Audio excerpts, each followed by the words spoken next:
It is time for the series to return to its roots with us here at the Euro Sportsman. Now, we are in a clumped little ball of fun with regards to the fact that we're going to have to deal with both European Sportsman and European Pro in the same split, but it is a return to form as we have all the fun stuff. We have two classes, GTP and GTO, leading us around lovely road course Daytona, which I so love. 100%. I'm totally not lying through my teeth when I say that. But a big time ahead of us as we look at it in terms of track temperature. Not too bad, and very calm temperatures. Of course, I was flying over, well, not really over, I was flying near Florida, and the weather there when at the time wasn't too far off what it is right now. Actually, it was partly cloudy, and yeah, just it's exactly what the cars need and want in terms of a track layout, and we're going to be racing around it for 2.4 hours of the Daytona 2.4. Craig, it's your favorite track actually, so why don't you take us through it? Sorry, I couldn't hear you over the grinding of your teeth while you were saying I really love this track. I love this track. Now, I like this track to a hot lap. The reason I like this track is, to me, this is quintessentially one of the best multi-class tracks you can get on the sim. Think of it like, let's take a random shot in the dark here. Think of it like Monza Combined. Do you get a lot of action in the infield at Monza Combined? It's not really an infield, but on the Grand Prix circuit, not really. You usually wait to go and do your work on the oval. That's kind of what happens here at Daytona. A lot of fuel saving, a lot of just minding your time and loss basically on the bus stop there as we see them going around. So I really love this. And I'll tell you what I do love. I love the championship standings because 9 drivers are still in with a shot. 3 or 4 of them are practically the only ones that can do anything. Brian Boomsma leads the way with 2020. I don't like cricket. I love it. Garen Batten, 1984. Alexander Vega, 1964. Daniel Holmer, 1888. Edward Shelley, 1843. Daniel Blomqvist, 1830. Sam Swallow, 1762. Hakan Schutt, 1731. And Jan Brony, 1672. That's the 9 guys that can still do it. And the best thing is, because we have 2 splits, that means, not 2 splits, you've got 2 classes. That means you've got 2 types of winners. So Boomsma's driving a GTP and Garen Batten's driving a GTO. So both of them have a chance to win, which basically means nothing's going to change in some respects. Well, in some respects. And as well as we just look at it, by the way, yes, that is the full field. We have a total of 41 cars driving today, and it is going to be a hectic start because we're going to have to figure out where our boys are, and then we have to figure out where our boys are in another class. Well, I'll give you the good news, Rob. According to the pro split, the pro broadcast, there's only there's like 12 pros. Sorry, Jake. So a lot of them will be there. So eyes, of course, on the likes of, Ross Banfield and Dallas Pataska, who's leading the way for the pros. By the way, Dallas Pataska winning the championship with 2 races to go. Sean DeCambo, as Rob likes to christen him, nowhere to be found today. He was a little bit busy. So our eyes really from like 8th onwards: Brian Boomsma, Tom Guest, Alexander Olsen. And then, of course, the pros and so this makes it easier for us to deal with as we are looking at it. But by the way, Riding on TV, the only corner you need, we are going to be going with Ross Banfield as the car number 777. I hate the fact that he didn't go with 666. Would have been its missed opportunity. And that is the full scoreboard right there. -1, which is Simon Thorne's. But yeah, a very big field today as we're looking at the pros, but we'll just skip backwards to our boys. Boom, there they are, with Brian Boomsma leading the way. And as he gets ready for the pros to get going, remember, And go. Go. They actually did go. Okay, Genie Man. Very subdued. But they went. Green flag waving, and the rest of the field was taking it as well. That is the pros of the GTOs. Where are the amateurs? Garen Batten is basically, they've only just crossed the start line, and he's going across. Do you know what? I like this because the NRG boys have locked out a lot of the GTPs, and then the GTOs, there is Garen Batten just on his own there. So they're trying to lock everyone out here and trying to take control of everything away from Bright Esports. Whereas Alexander Vega, he's behind Edward Shelley. So the NRG, they're going to be trying to isolate not isolate, they're trying to work on both. It's almost like, Rob, the peloton, you got your teammates with you to make sure you get to the end. Oh, so it's the friends we made along the way. Is that what you're saying? That's the real prize at the end of the tunnel. Is the friends we've made along the way. What if I didn't make any friends along the way? What's a friend? Yeah, what is that? What's this mystical thing? By the way, where is? Oh yeah, I'm sorry. I'm misreading. I'm misreading something. Sorry. I'm just looking on board with Dallas Patasca. He's lost 2 positions. I think he lost them just coming before the bus stop. So it's going to change the complexion for the boys, but Boomsma already with Tom. Oh, yeah, that was Patasca having income issues, but Tom Guest and Brian Boomsma in Sportsman leading the way with Olsen and Gary Thomas having a battle. Yeah, Gary Thomas making that move using the slipstream. Olsen trying to make a response, not able to. And these cars, they're so tough. You don't want to miss a shift or anything. So, got to be a little bit of an issue there to make sure that you hold on. And he did hold on, but look at that gap now that Boomsman's got over Guest and Thomas, and they're starting to just pull away. The NRG boys, uno, dos, y tres, when it comes to the GTPs. Now, one thing I did want to point out, Rob, I noticed the qualifying times. And the qualifying times for the Sportsman, or the pace times for the Sportsman, was very good because there's Garen Batten just overtaking one of the pro drivers there in Tom Drelling. Yeah, Tom Drelling falling back. I think he actually had. Oh no, he didn't. Apparently, he did not have an accident. He's just been caught up by Batten. This does pose an issue. It was never discussed what should the sportsmen do if they were actually legitimately faster on track. And it can happen. It has happened before where the sportsmen were actually faster than a group of people. So I'm assuming they were doing the, well, you're a bit slow, so I'll just pass you. And by the way, Zimmerman's having issues. He's actually having to slow down. He's having to slow down.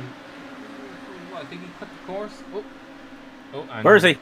He's blinking a little bit. Brony in the middle there of the group, having to essentially come back from 0 in terms of positioning. He's kind of stuck in no man's land. Joshua Wolf, by the way, accident for him. And so now it is another pro is actually stuck in the middle of the sportsman's. Oh, we know Joshua Wood's pace. Anyway, I want to say that's the first time I've seen somebody miss the bus stop and have to use the new tyres. They added after the Daytona 2.4 this year, which got a bit of a chuckle from some people, but they were able to do that. Brovosky in a little battle here, and hello, Gary Thomas going off. Oh, Gary Thomas, he's actually not got damage, but he is off. Let me just have a look, see. Let's see what happened to him. I think he actually just... Oh no! Oh no! He's just taking Patrick Neitz out! Oh, well, we're having a replay. This is, way too much power. Lost control coming out of the second horseshoe. And let's see. This is Gary Thomas we're still looking at. Rejoins. Oh! Gary, no! Oh, yeah, that's no good. Yeah, unfortunately, that is a bad rejoin on Gary's part. Though, yeah, the car bounced, but still, not a great rejoin on his part. And he's got the damage to show for. Remember, they do have a spare car, so they can... Oh, he's gone again. Oh, that car really is not looking very strong. I think the moment... he has got a meatball, but I think the moment he made that second impact, it was kind of like, yeah, he's done. I think So I think Tom Guest's our leader now. no, Brian Boomsma is our leader. Boomsma's still our leader. I keep forgetting Boomsma is part of the boys. He is part of the boys in European Sportsman Toys. Let's just have a look. So, Shelley and Boomsma. So the car number 29 and the car number 34.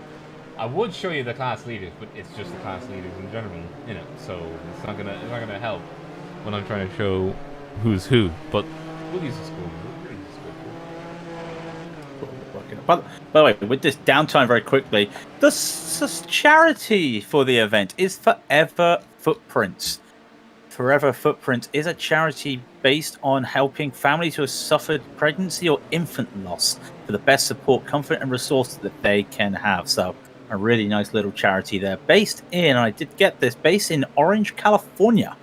So, just local from here when you think about, sort of. No, hang on. I'm thinking of Florida. Apologies. Florida and California are both different sides of the area. I think so. Apologies about that. But yeah, California-based charity Forever Footprints is the charity for the event. And that's a man driving all on his own, having a very nice time. That is Brian Boomsma. Probably exactly where he wanted to be in the first place. But he is also coming up against pro traffic ahead of him. He is actually lapping faster than they are. He's actually lapping competitively with the leaders, which is kind of scary because if you're looking at it, this is Boomsma. He's stuck, and that was an NRG car that he just. It's Gary Thomas behind him. Yeah, Gary Thomas there, and then look at this. He's passing. It's lap traffic correction. So it's lap traffic. Well, yeah, he is catching up to Cordell, which is the pro. So let's just talk about qualifying times, Rob. Yeah. Not qualifying, practice times. Yeah. Because Brian Boomsma did a 1:31.022, the fastest practice time out there today. You've got the pro champion Dallas Pataska with a 1:31.183 in practice. So that just gives you shows you the pace of Boomsma there. He is really good. And then again, Fabian Sizek 1:42.5 was the fastest time for a GTO, and Garen Batten put a 1:42.933. So the only two guys that was in the 42s for that Audi GTO. So he's really, really got the hang of this, and surprising because there's a lot of understeer when you've got four-wheel drive, not all-wheel drive, four-wheel drive.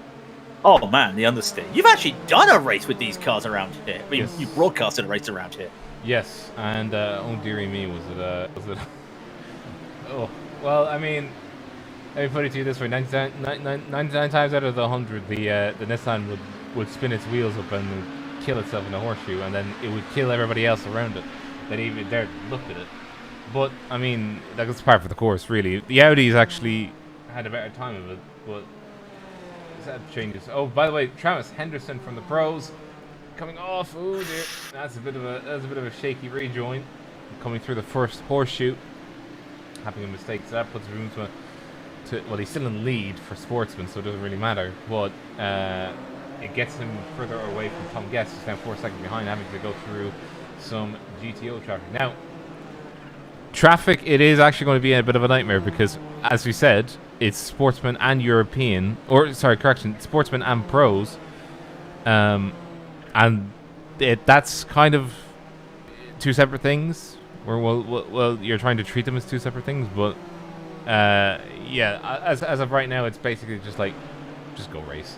We'll figure it out afterwards. I mean, some of the sportsmen have started putting really good laps in. Shelley, by the way, having gotten himself, he's up to 8th right now, chasing down Ryan Walker, who is of Pro. So I'm just keeping my eyes on it at the moment because Brian Boomsma just overtook last year's champion, Adam Facaponte, just got overtaken. But no. No, never mind. No, lap traffic in the wrong way. Yeah, lap traffic will absolutely do you in. Yeah, that is Adam Facaponte, who was our boy. And now Brian Boomsma is our boy because Adam Facaponte went to pros, even though he's meant to. He's meant to go to pros, Robert. But here's a good indication of traffic. Yeah. Whoa! Gee, Louise! Yeah, bloody hell. So Simon getting a little bit of a rude awakening. I bet you the car number. Yeah, that was the car 57, which is Simon Thorne's. I bet you he was screaming at cop. He was like, "Oh, he just got on the radio. He wasn't very happy about that because it's different if you got a GT or a GT3. But with these cars, with the understeer and these four-wheel drive, you are gonna like just go out a little bit there. Crikey, there goes Boomsma charging for it. I think Flachaponte's kind of let him go by. He did. So coming through the bus stop, you can just see here. This is actually going to be another contention point as well because when Boomsman not on the inside.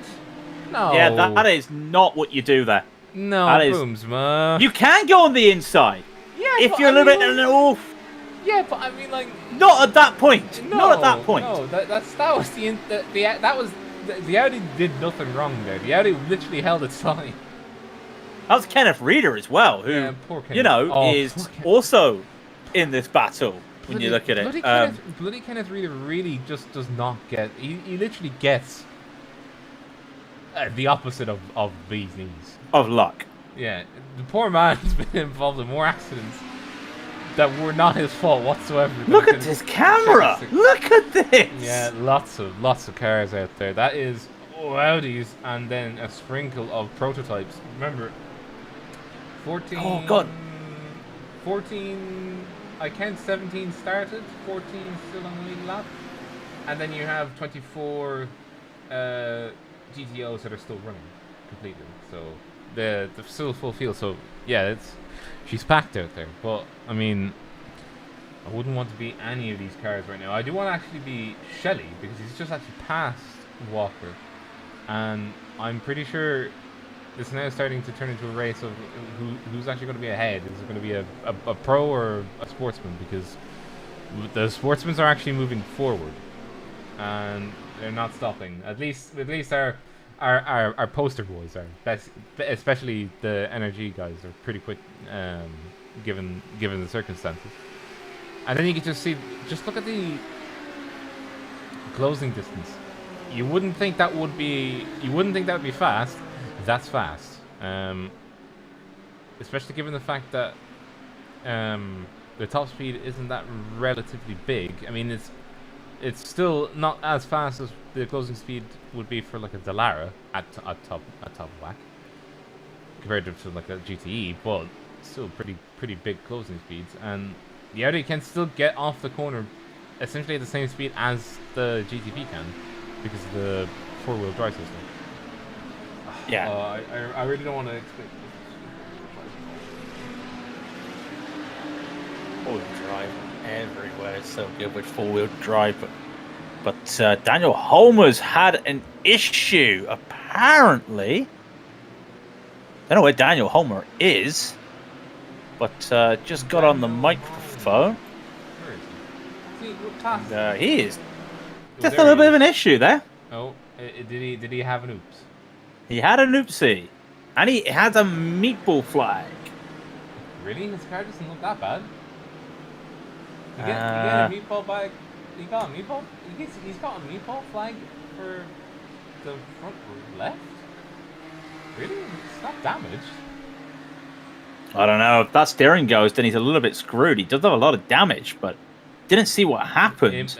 If he's got a meatball flag and he's not got visible damage, he's really not in a good mood because that's pretty steering rack damage more than anything else.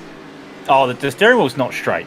Okay, so if the steering rack is damaged, then yeah, he's not going to be a happy chappy.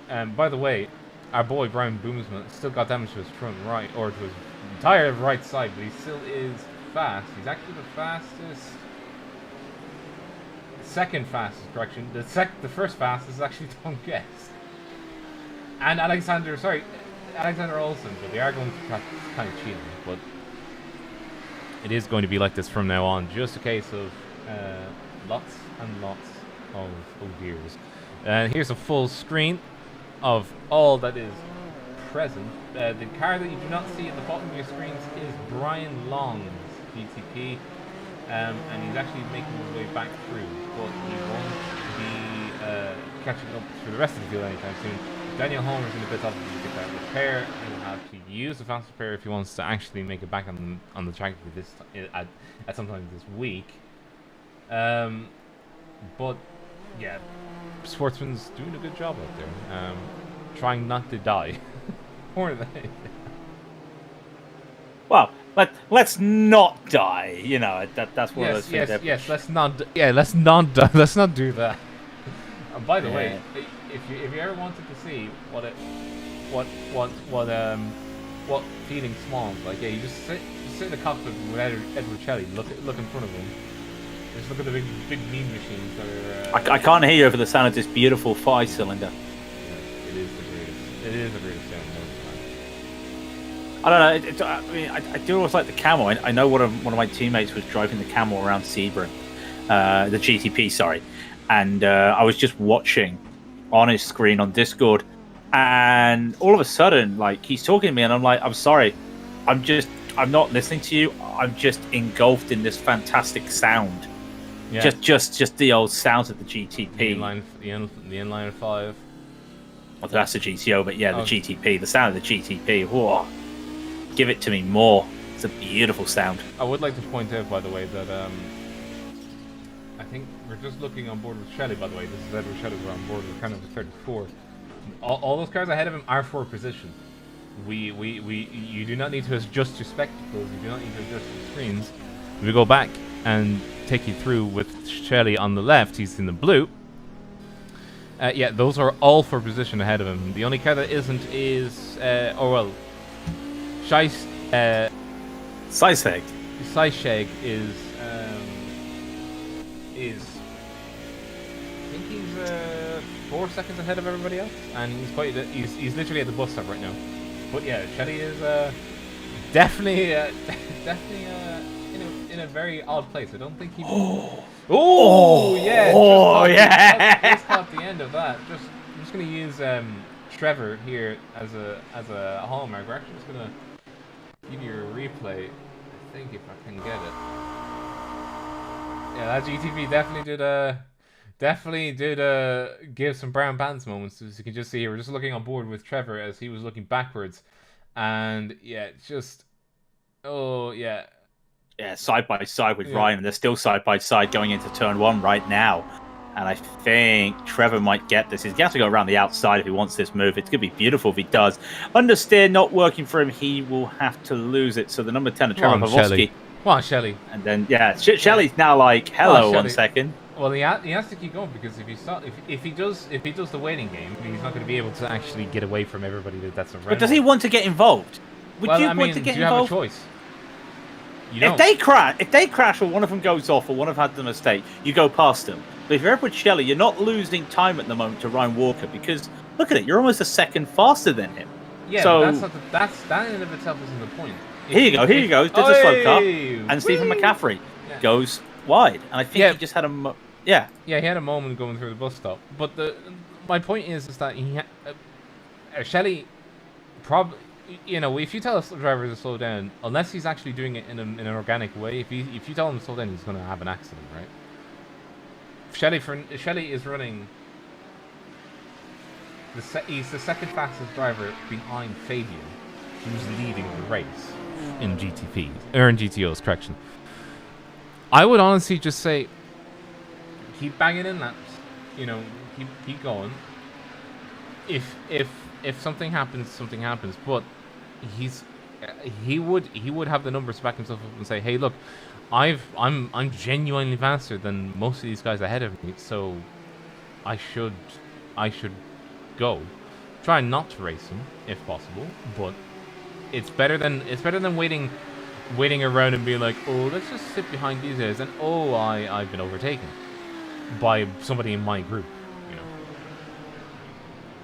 But now I think he's probably going to want to work with David to try and get back to the rest of the field, because that moment from McCaffrey did hold them up a little bit. So he's got a little bit of a problem there that he's going to have to just wait and try and catch up. And the pace has to be there, and the pace isn't there at the moment. But again, Ryan Walker, nowhere to be found. And Ryan Walker, he's not in this race anyway. Alex Vega is in this race. And it's going to be interesting that you got one of the challengers of the championship, and Alex Vega, he is currently P2 in his class. And then, you've got also Garen Batten, who's behind him. So he's P3 and not really where he wants to be. But unfortunately, that is where he is, with Boomsma currently leading the championship. And he's actually P5 and he's battling Cordell Cologne at the moment. So Boomsma's going up the order, showing that pace. And what a pace he has at the moment for the NRG boys. Every title, Rob, is on the line today for the Sportsman. No clinching scenarios for the Sportsman today, because as well as that points difference for everybody, it's that usual 2-horse race for the teams, and there's only 163 points between Bright and NRG. And surprisingly, despite they've got more drivers at the top of the field, Bright are leading the team battle. Because their finishing results are more consistent. Basically, I think that's what we're going to say. Wouldn't surprise me.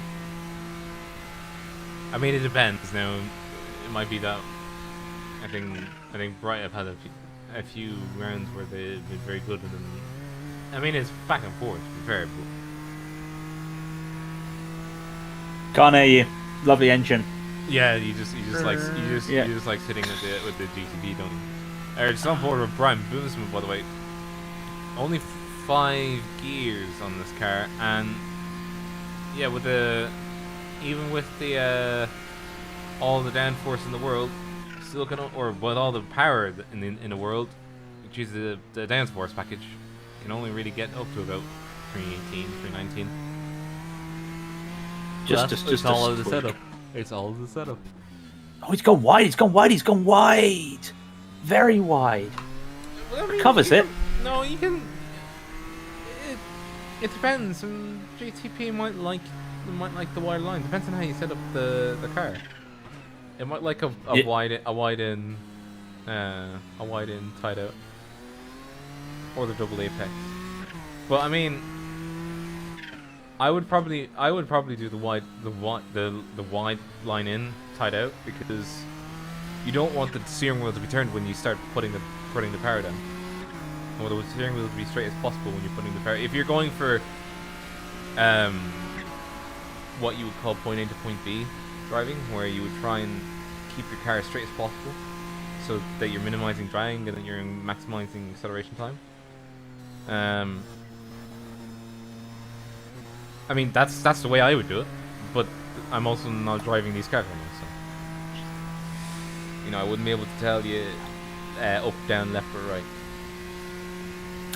Up, down, left, right, A, B start. No, BA start.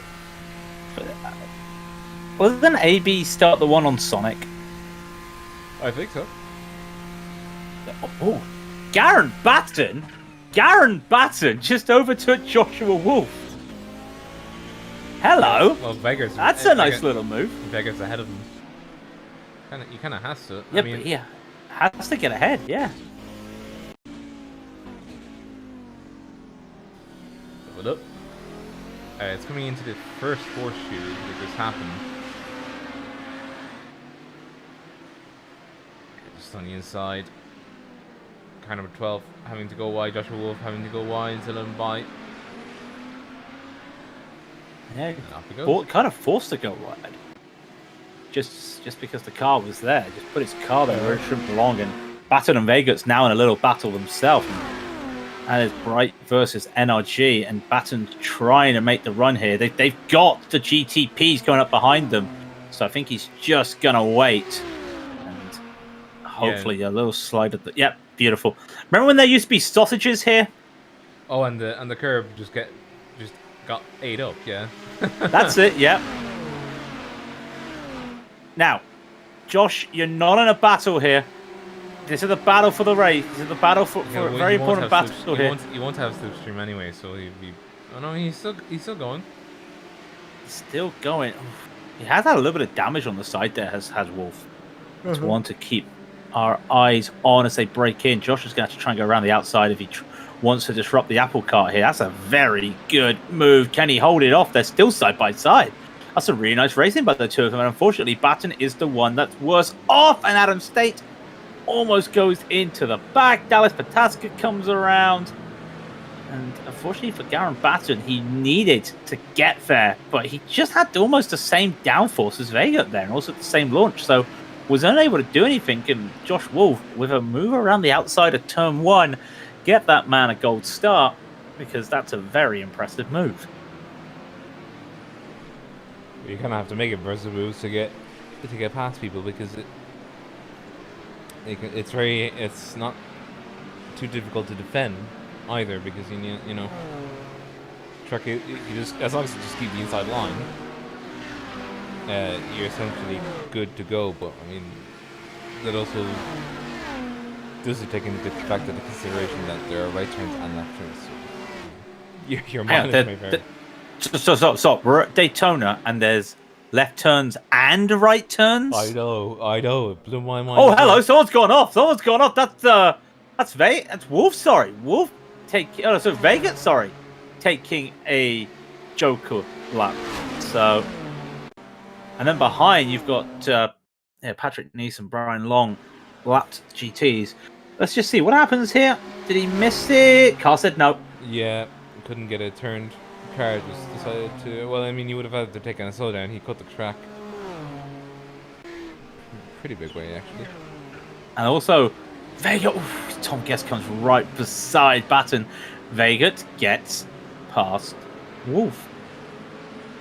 So, Baton still struggling out there.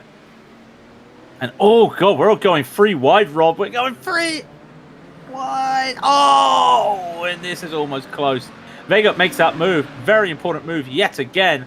And he's doing it as the lapped traffic is coming by. Because that's Brian Long, who's actually on the lead lap with them. Well, to be fair, if you gotta do it, you gotta do it. I mean, it is helping. It is what Adam Shelley will have to do himself because he's caught up again to the group that he was with. But he's actually he held the up high line. I mean, I would say fuel save at this point. He's 6.5 seconds ahead of the next car, who is Ryan Walker and Stephen McCaffrey, who is not the guys he's battling. So he's 17 seconds ahead of everybody. With 30 minutes into the race, he's almost 20 seconds ahead of the next guy. That's why I was saying that probably is a good time right now, as ever, to go ahead and fuel save. Just sit there and relax and sip the fuel. Sip the fuel. Take it easy. Well, don't get murdered by the GTPs as they pass by. Well, we do have Vega trying to get past Josh Wolf as Josh Wolf is holding on yet again. So Vega and Baton back together. Other battles happening. Really nice. The main sticking point is Shelley. Does he continue on because just stay. You're fine. Yeah, it'd be worth seeing anyway. I'm really curious to see what Shelley can do because just doing this, he may be able to get an extra lap or 2. Now, of course, we're not talking those 60-minute Camel GT races where some guys could zero stop to win those races. But, that's an hour-long race. So these GTOs could probably only do 2 pit stops if they play their cards right. But probably only need 2 pit stops. But look how much time they're on the throttle. There's a car that's gone off, and that is Trevor Vavosky has been forced wide. And also, I think he just hit the tyre barrier. He did. Not what you want to see. Bravosky was in that train. And now, that makes Shelley P5 overall. And currently enjoying a nice little run. Yeah, and still holding behind the rest of the cars as best he can, because I mean, the two ahead of him aren't like the car in first place is now 10 seconds. Give this Fabian. Yeah, that's fair enough. Oh, we had an accident. Yeah, Patrick Kopp. Unfortunately, oh no, Patrick Kopp had an accident with Dallas Pataska. The champion has had an incident with one of the Sportsman GTOs. Look at this. This is just a mistake in multi-class racing. Going back to your line a bit too early. Yeah, you don't want to be doing that. No. I actually want to see that from a different angle because it looked very weird. Oh, yeah. Okay, fair enough. Yeah, that is unfortunately all on the GTO there. When you're the slower class, yes, you want to try and get back to your racing line, but be aware of the things. And oh, did you see? You did. I thought Dallas lost that car for a moment. I thought he was a goner. It looked very close now. It looked very close, like he had just pile drived it into the bus stop within a second thought. But he managed to stick it. But he managed to stick it. Just manages to stick it. You know, no issues. He's still alive. I mean, I just want to give a shout out to Fabian because we know how good Fabian is in this Pace Works GTO. He's about to lap some of the GTOs here. And like I said, we're 30 minutes into a 2 hour and 25 minute race. So, give a shout out there. But of course, with Dallas's crash, that puts Brian Boomsma up to P4. And if you're wondering on the other drivers in the Sportsman, that's Tom Guest will be P3 in the championship. Travis Henderson will be P3. Sorry, I was almost going to say Adam Facaponte, but he's no longer with us. Thomas Siegernagel, then Alexander Olsen would make up the rest of the GTP. Hats off to these guys for trying to drive this car, by the way. Which one? The GTOs or GTPs? The GTPs. Like, the GTOs are a handful in themselves, but these GTPs, like, you make one mistake on the curb, you're going to be pogoing more than a Mercedes porpoising. If the car will survive long enough to be shaken to pieces. I'd be quite surprised. I'm glad this isn't classic Daytona anymore because you remember Legacy Daytona and how bumpy it was. Oh yeah. Man! Oh yeah, it was bad. It was very bad. The Bump Central. Hi, you're here with Bump Central, and I just want to let you know that everything's going all right. You know. Yeah, this is. I was like, oh, Arca's at Daytona this week. Oh, Arca's at Legacy Daytona this week. And I started driving. I was like, why is this so... Why are my buttocks now in pain? The force feedback on just a standard belt-driven wheel. And it's like, I don't like this. Like, the wheels getting yanked left and right when I go over a bump. I don't like this. I'm also trying to slipstream. And oh my word! Oh, who was that? Was that Patrick Nice? That was Patrick Nice.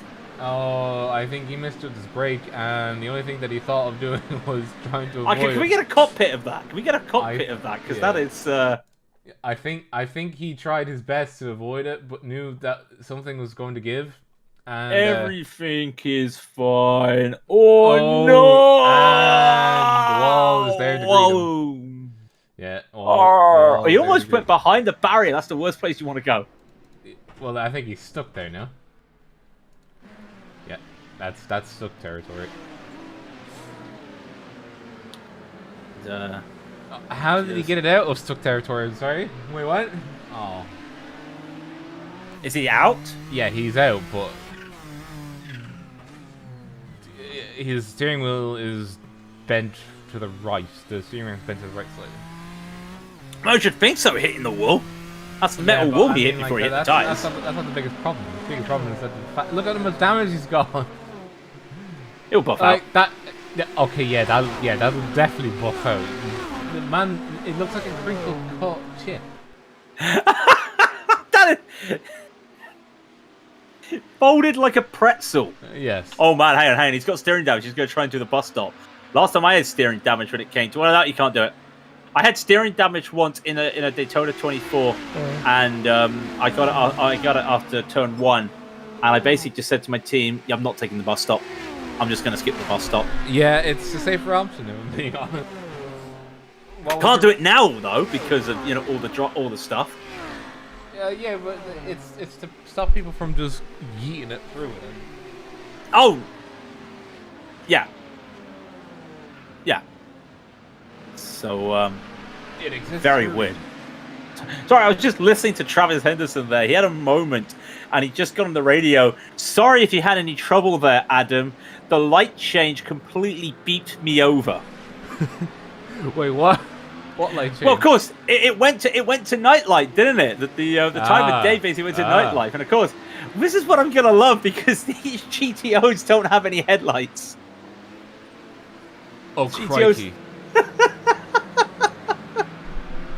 oh, jeepers. Oh, actually, yeah, that's actually a really bad problem because I just realized, that's painted on. There's enough night lighting. The competition committee has made sure there's enough night lighting. Enough in the biggest air quotes that you could possibly ever imagine. Have you tried driving here with no headlights? No. Also, Thomas Siebennagel's got a lot of damage. What has happened to Thomas Siebennagel? Where is he? He is coming There around he is. NASCAR 4. There he. Oh, yeah, that is one crinkle cut car. Gee, man. Let's have a look. He had it at the bus stop. Let's have a look. Oh, please tell me he didn't miss the bus stop. He went into the bus stop. Did it fine. Oh no! Oh, there it goes. Yeah, let's have a look.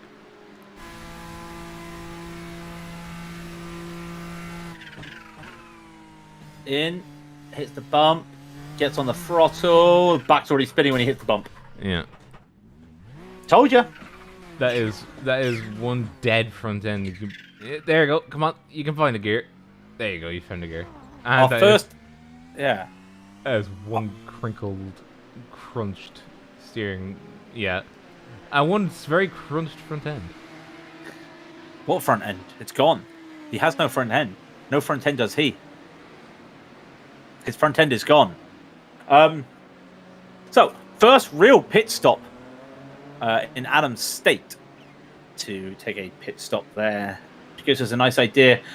It's a free tire change for these guys if you're taking all the fuel. He has to, yeah. Anyway, I mean, so if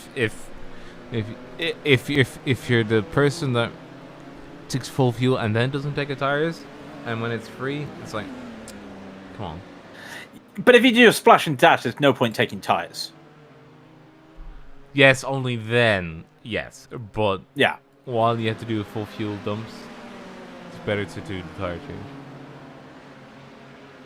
Just remember, lift and load, not load and lift.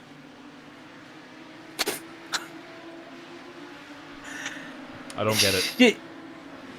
Lift the car up to get the tires on and load the GTP with the rocket fuel.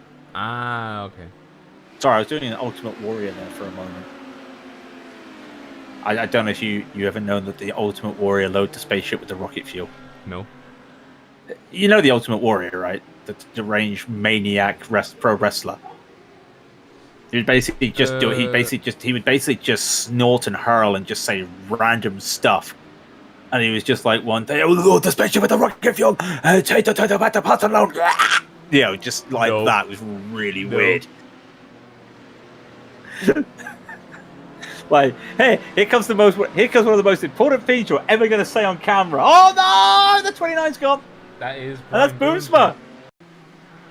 Now we did have a look at it. Now the cameras were on it, but I want to have a look at it again. I actually just turned away when backstepped it. Yeah, Tom, the backstepped it. Now it's Tom Guest that leads the way through the. So Tom Guest is leading for Euro Sportsman. Go, Tom, go! But for how long? I don't think I need to double check. I believe Colon is. I never actually checked. Colon is definitely pro. Is he not? Says he. No, he isn't. I actually think Colon is actually one of our guys. No, I've never seen him. It doesn't mean, I'm just double checking this, and I might be wrong. I'm somehow very, very wrong. Then again, the pros, there's not many. There it is, yeah. Sixth fastest in the pros. So, Boomsman guest comes in. Interesting, with all that behind people, Boomsman was unable to save any more fuel. That is surprising. Wait, how so? Well, I just thought he'd be able to just do a little bit more lift and coasting, and just with the slipstream he was getting from the other cars, maybe a double slipstream at some point. I thought he would be able to save a little bit of fuel. Nah. This man's able to save a lot of fuel though. With Yeah, but I mean, like it's easy for him because all he has to do is worry about the cars ahead of him. He doesn't have to worry about traffic. Well, yeah, that is true. He's literally in a case of just drive your own race, don't bother trying to race anybody. Whereas, like, the likes of Darren Batten, yeah, he kind of needs a little bit of help. He's stuck down in ninth, too. But yeah, he's got Vega in front of him. So, while he would lose... while he would lose a couple points to Boomsma, he needs to get past Vega, and that would be very crucial for the NRG guys. Just for their championship, but also for the team championship as well. So we start to see Claude Baval. Look at that fresh tire difference there. As Baval just goes, excuse me, coming through. It isn't. Baval just... Okay, Claude Baval just overtook Vega and Batten before the bus stop. What? Where's Vega? Oh, Baval. There they are. Like, there's Vega. That's Hackenschut overtaking Batten. Has Vega and Batten just been that slow? Yes, they have been. Yeah. Wow, that surprised me. Now Batten's going to try, as we're just watching a quick replay of how he just decided, I'm here now. And there he goes. Makes that overtake. And just makes the other one. As Vega decided, hey, I want this battle with Batten, and has just lost 2 places, getting forced around wide of turn 1 while we're watching this, and he's going to lose out to Batten right now. He'll get coming back live, and that is Baval, and behind them you've got side by side is Vega and Batten in a very crucial battle, and Batten decides, Struth mate, this ain't worth it. You just go on and I'll go make myself a shrimp on the barbie. Oh my god. Forget so much. Darren's going to hate me. Yeah, Darren's going to hate me. Yes, he is. I'll just quote some Bondi Rescue, it'll be fine. No, he can't do either. I can't quote Bondi Rescue to him. Alright, fair enough. I'd say the cricket, but he don't care about the cricket, and they lost. The rugby, they lost in the rugby. Oh no, they didn't. No. Rugby League World Cup is on at the moment. But let's be polite. Let's give him something. Yeah, I'm sure. As long as he says he's from Geelong, then he's okay as well, because they won the Aussie Rules last month, so that's all good.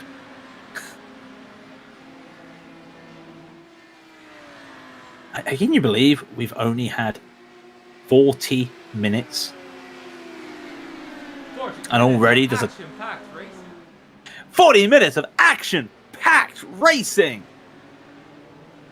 More action in this race than there is in Formula 1. Hi-oh! I said it. I said it.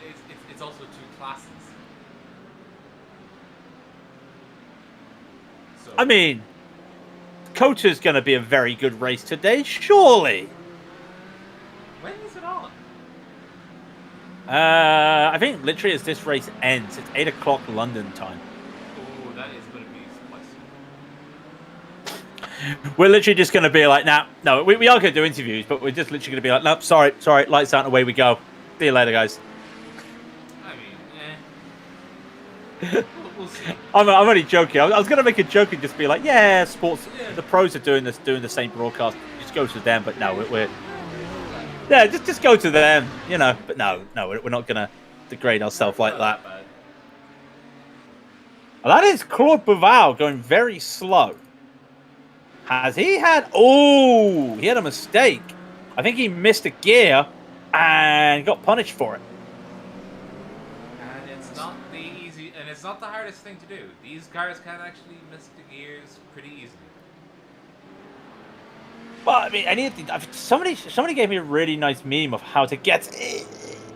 Oh, and Garen Batten also getting absolutely shafted going into the bus stop.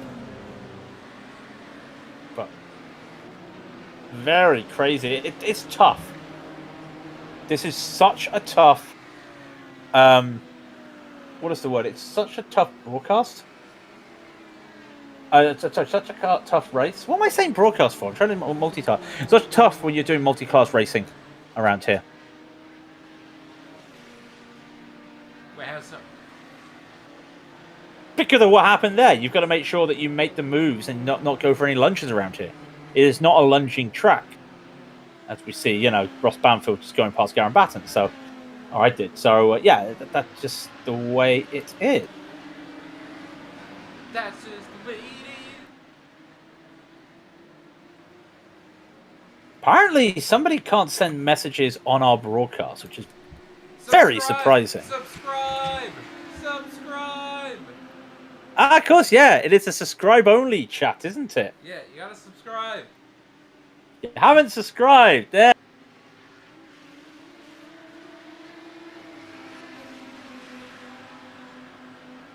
So yeah, that could be it. But this isn't a solo race. This is a solo race. Sorry. As people were asking. So yes, they're doing 2 hours and 25 minutes with no driver swaps. Oh, hello. What is going on with Tom Guest? Tom Guest, there's been a big accident, Rob. Big accident. Oh, what? What happened? What happened? I don't know. I've just got heard on the radio from Tom Guest. And it's Cornell Cologne with an incident there. What has happened? Where is Tom Guest?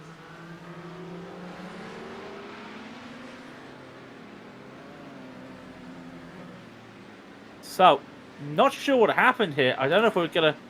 I'm trying to find where Tom Guest is. All I know is it's happened at the second horseshoe.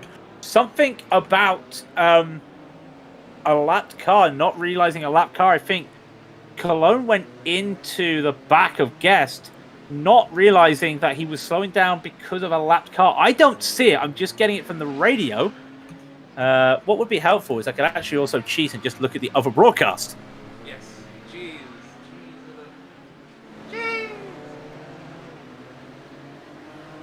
So I think that's what's happened. I'm trying to find Tom Guest.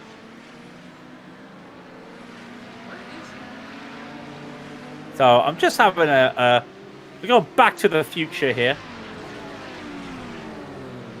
But can't see it now, but we do have other things going on. Oh no, there it is. It was indeed on the exit of the second horseshoe. Cologne just went into the back of Tom Guest. So that was it. It was just not realizing the situation.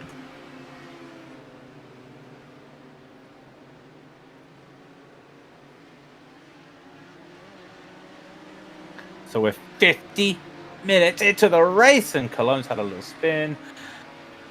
So that means Adam Facaponte. I keep looking at Adam and thinking, hey, Adam, he's one of our guys. He isn't, and I keep forgetting that. As Adam does get past Boomsma going into the bus stop. As Boomsma continues on his way. Pit stops! Get your pit stops! Who's in the pits? That Edward Shelley on his own? Nope. Shelley's already pitted.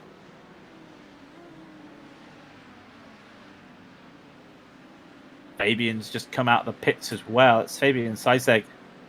So the leaders they've gone 50 minutes on the fuel unable to go any further by the looks of it.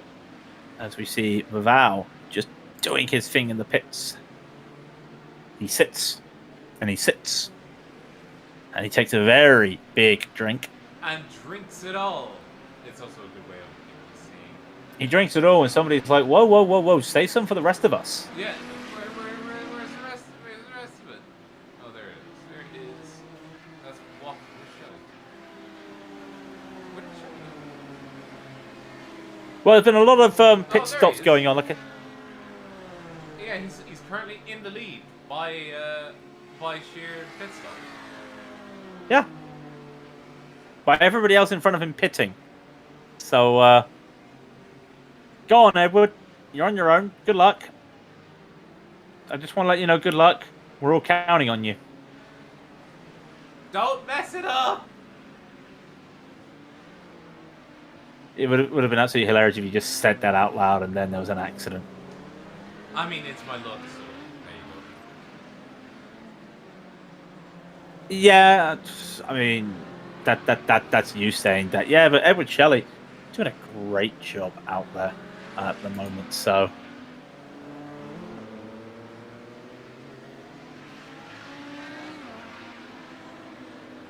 shall wait and see. I'd love to I've always loved to be like, hey, have a track guide of this track, but ever since the guys from Bottom Split did that wonder in the Daytona 2.4, that you never need to do another track drive around here, guide around here. That's for Dale. Point exactly. I just want to sit on board with the car because it's so good. It is so good.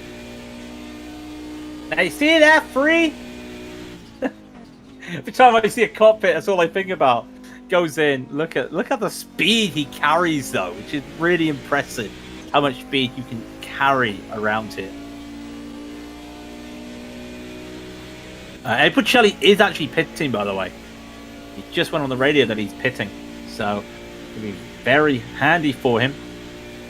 He will jump into the pits and avoids the traffic of the LMP, of the LMP2s, the GTPs.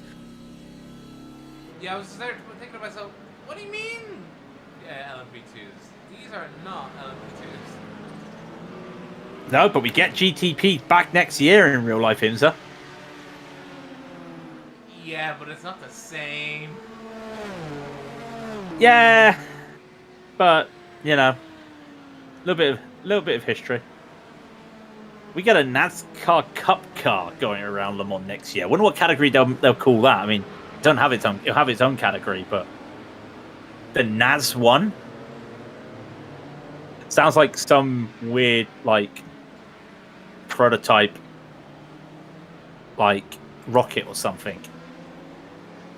Here at ESA, we have the NAS-1, and the NAS-1 is looking forward to launch into the sky with its big block on a rocket. How's that going to work? I'm really curious how that's going to work. A NASCAR Cup car at Le Mans. I know it's going to have like its own. It's going to have a special motor and all that. It'll have some downforce bolted to it, so it's going to be a modified Cup car. But even still, that's going to be amazing to watch.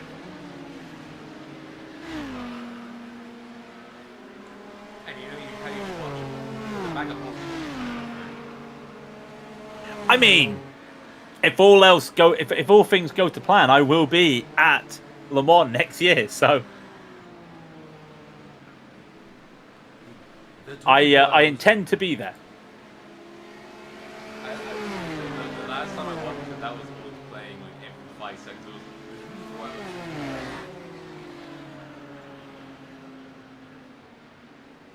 So, Travis Henderson is out of the race. He was one of our guys, wasn't he? Wait a second. Travis Henderson, one of our guys? No, I didn't think so. Okay, well, he pulled over and quit and retired a few laps ago. Apparently, we missed a big incident there between them, but no idea what said incident was. Don't worry about it. It's Daytona. Yeah, but the difference between Daytona is you don't want the big one. Gary Thomas has also parked the car as well. I think he had an accident. Was he in a similar incident? I don't think he was. I think he just had a big crash. I can't actually see it myself. And then he just goes into the pits and just decides, nope. Fair enough.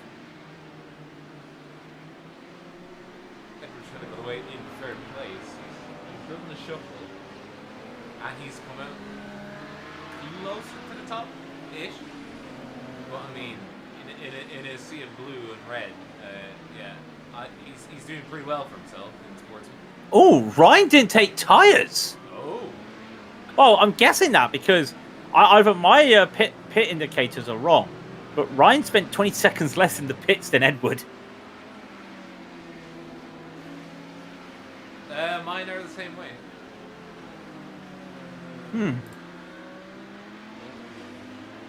That is puzzling, to say the least.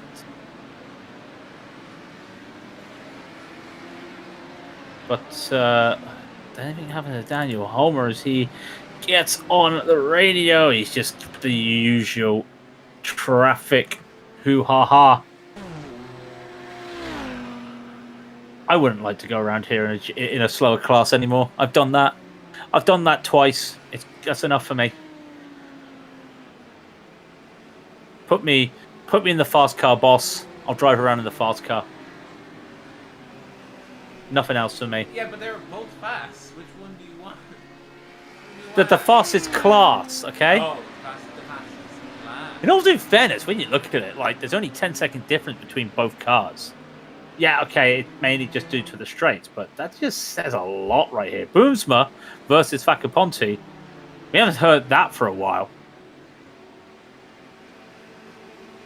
I'm looking as well. Boomsma, by the way, he took his fast repair.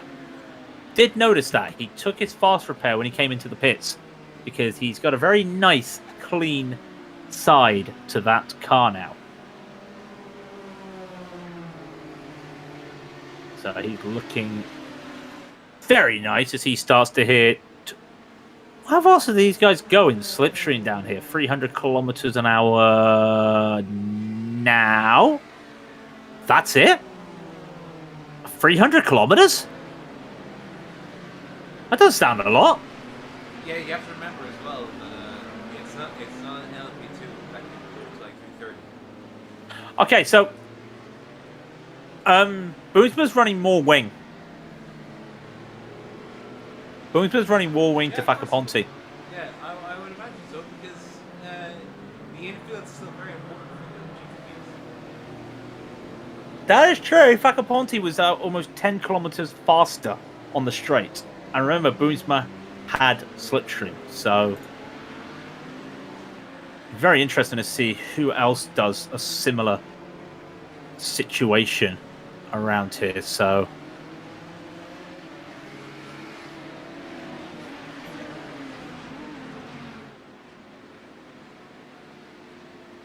man, they should be doing this some more. Let's mix it all up again. That'd be very nice. Just see how these sportsmen could just meddle with the pros. Just as long as it's not on Lime Rock. Let's have the sportsmen mess with the pros on something like, I don't know, North Wilkesboro with, I don't know, Arca cars with, I don't know, no repairs. Are you trying to state what would be at this week's Arca? I'm trying to say it would be a demo derby.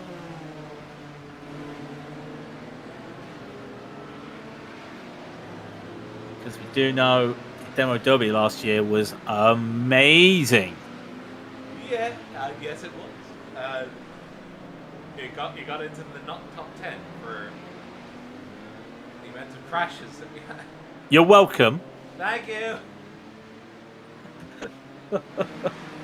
Nice little story to that one. Anything that you can find that would be very good for it. I was like, right, here's a list of things that I find absolutely hilarious that happened in the race.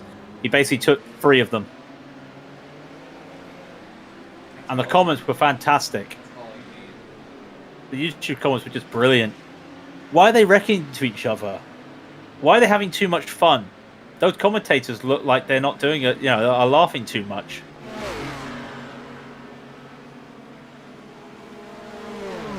So yeah, everyone was. That's all you need. That's all you need in a demolition derby. Commentators have way too much fun. Cars wrecking each other, and that was about it. Yeah. I might have had, because it was the start of the playoff night, I might have had a whiskey beside me and just sipping on a whiskey while everything was going on. And that is Simon Fawn's going very slow on the apron. Is he trying to serve a slowdown? I think Simon Fawn's might have busted his engine. If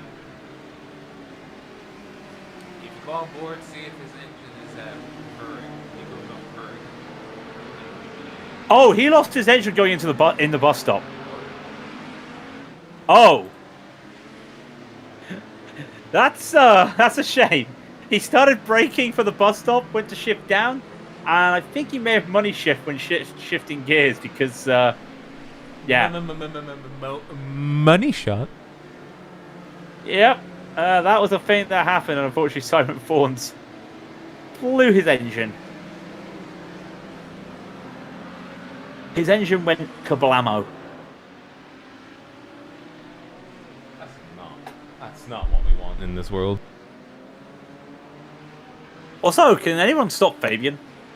He's just casually going a second faster than everybody else right now.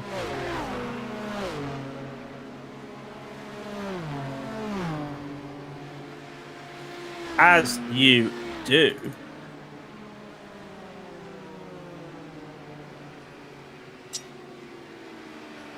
Boomsma. There's Boomsma. Where's the rest of the boys in Sportsman Toys? Batten's on his own. What happened to Vegard? Who's going Batten? He's a little bit low down the order. Yeah. But did Batten just go for a different pitch strategy, I'm guessing? Because all of a sudden it's very quiet out there.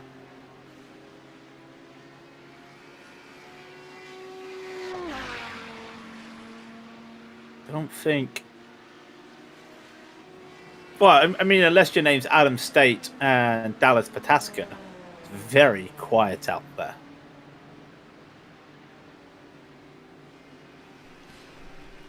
Where is he? Oh, well, I mean, 16 seconds ain't too bad. No. Very good lead on all of them, and it's not like they've capitalized on like any incidents or anything. They like some of these guys are just faster.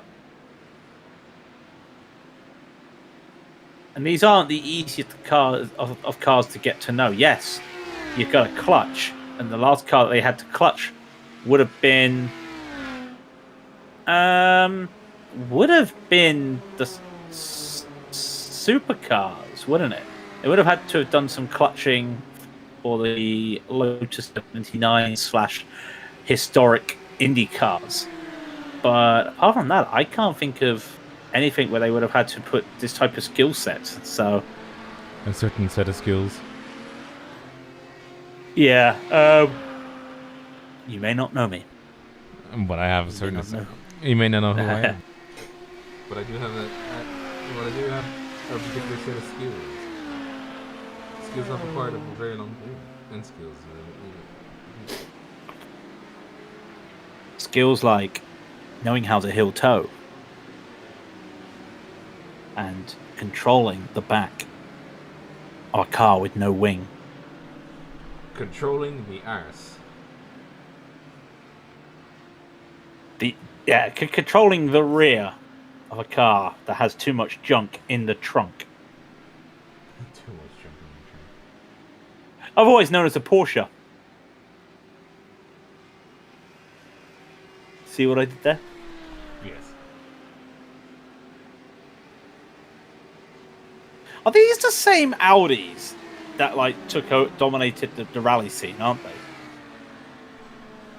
No, Similar. You're thinking of the Quattro. Well, these are called the Quattro, but it's a different kind of Quattro. Yeah. but it's the same body shape. Not necessarily. No. You're thinking. Next, you'll be telling me that the Nissan GTP never won. You remember the Group B rally cars were in like 81, 82. You're thinking of something equivalent of the Hill Climb Quattro. Okay. Which was the S1E2 Quattro. Yes, it does. That Quattro looks a lot like the 90 GTO. I shouldn't laugh, but apparently the pros are getting Fabian's name wrong. Who could do that? Who would ever do that? Would it be us? Yeah, it wouldn't be us. I don't know if you saw, but he did a camel race a couple of weeks ago, and I was broadcasting. I was like, guys, his name is Sizeg. And what's happened to Garen Batten? He just got overtaken very late going into the bus stop. Oh, actually, Batten was forced to take to the grass. Oh. Yeah, forced to take to the grass there. But everything's okay. But yeah, I told everyone, right, Fabian's in the race, guys. It's Sizeg. It's Sizeg. Don't say what I almost just said, and then we get to the announcements of who's where, and I go and mess it up. And I was afraid of saying his name for the rest of the race. Goodness. I was just there like, I can't believe I just did that. And I knew I made the mistake. I don't think he ever knew, but yeah. I made a right statement. Oh, no! That's Bonesman! He's already used his fast repair!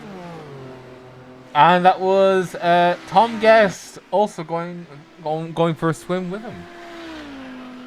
Oh, it's, what? The back kicked up on the outside apex?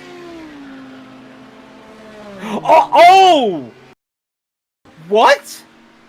Have a look again. Did the rear just spin up? First of all, I've never seen this before. His car bottomed out on the curb. That's why.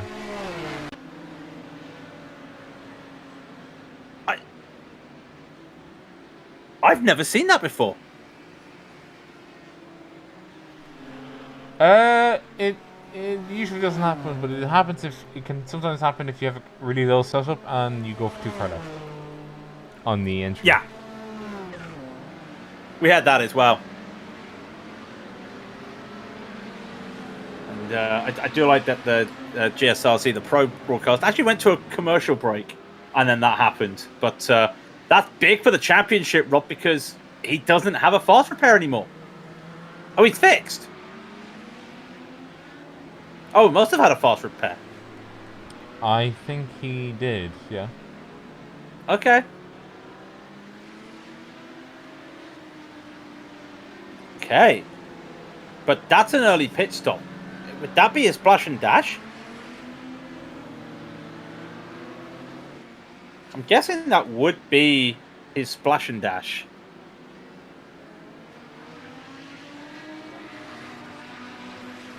That's championship implications.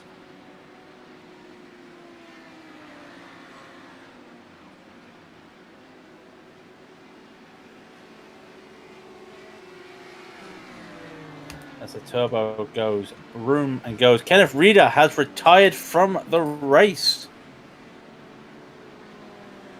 Don't know if he had a crash or anything, but unfortunately we have now lost Kenneth Reeder. So I believe that puts us down a few numbers. I think we're like 5 retirees now. We are 1, 2, 3, 4, 5, 6. Travis has come back out, but he spent 17 minutes in the pits. Yeah, Travis is out there. He's 12 laps down. Poor Travis.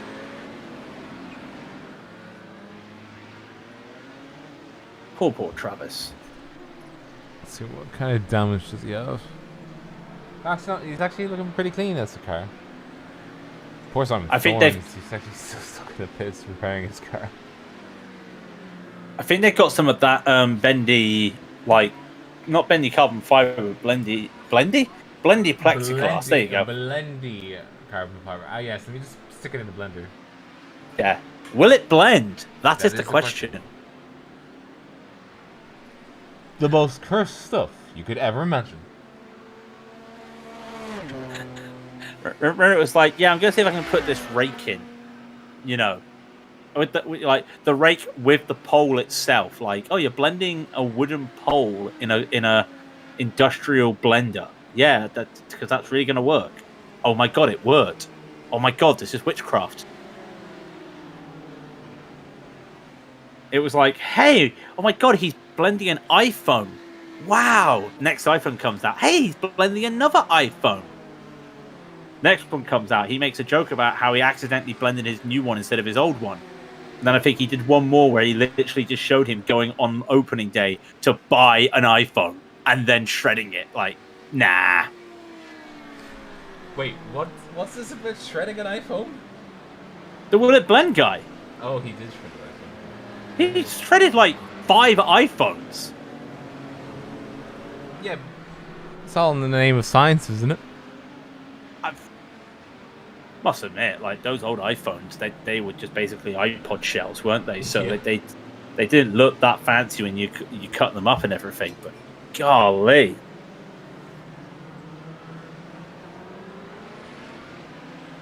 it was great fun to see that happen. So where is Boomsman now? Boomsman taking an early pit stop to get that damage fixed. Is now a lap down, and he is currently 9th overall. Tom Guest, by the way, got away with that damage by the looks of it. He just got a little bit of a shaft to the side, but that does mean that Alexander Olsen is ahead of... Alexander Olsen is ahead of Brian Boomsma. So the championship leaders are struggling out there. I did not even process what you just said. My mind was blank. Championship leaders are struggling. Oh, Hashtag championship implications. Thank you.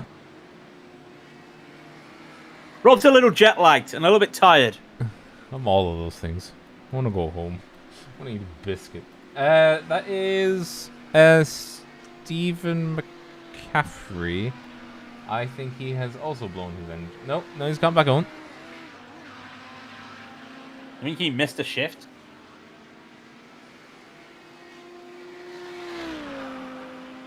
Let's just say he missed a shift. Let's just make some drama.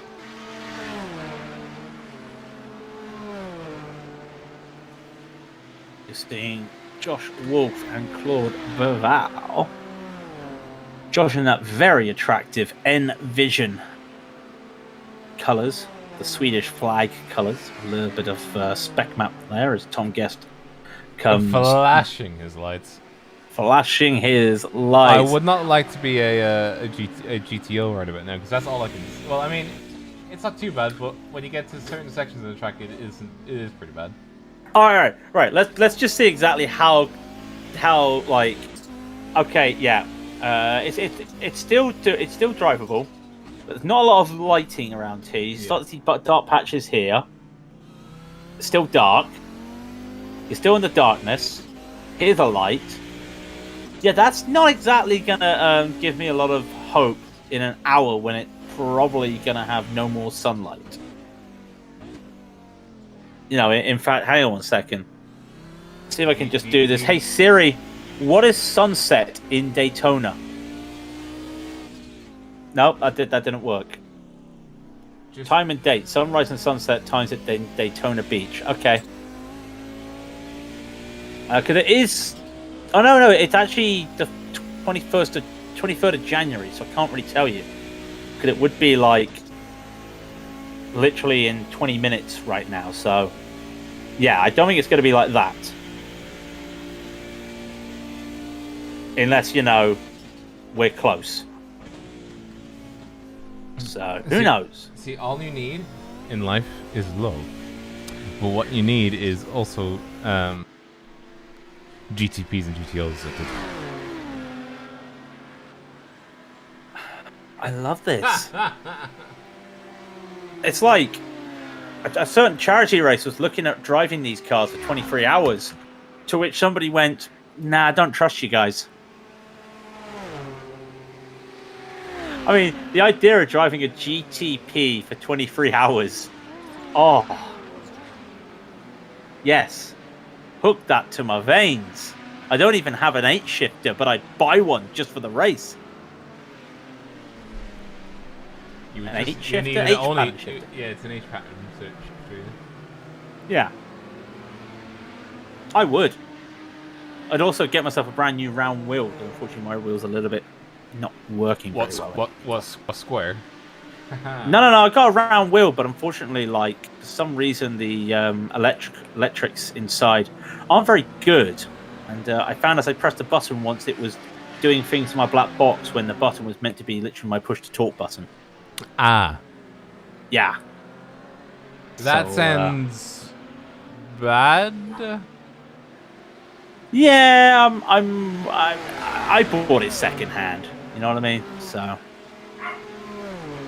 can you blame me?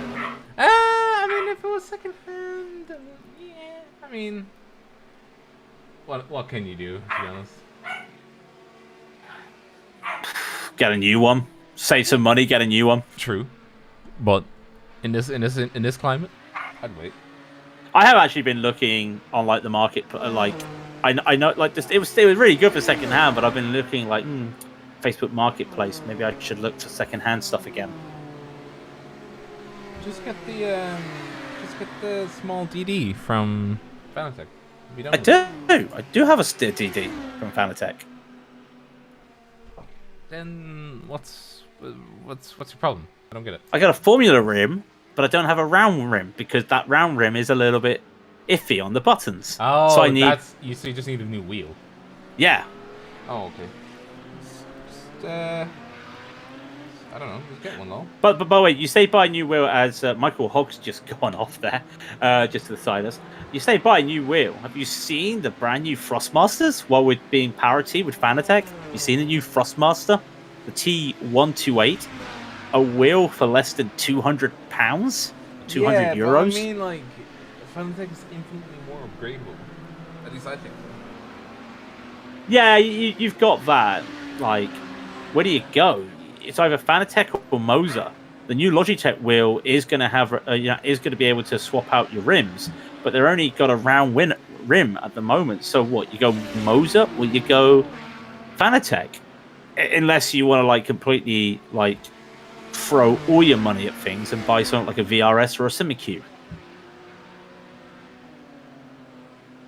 Which, you know, one of my teammates did go all out and buy a Simicube because his Fanatec went on him, so he bought a conversion kit. Shout out to SRM if we're doing those shout outs and just name dropping companies. Hi Simon.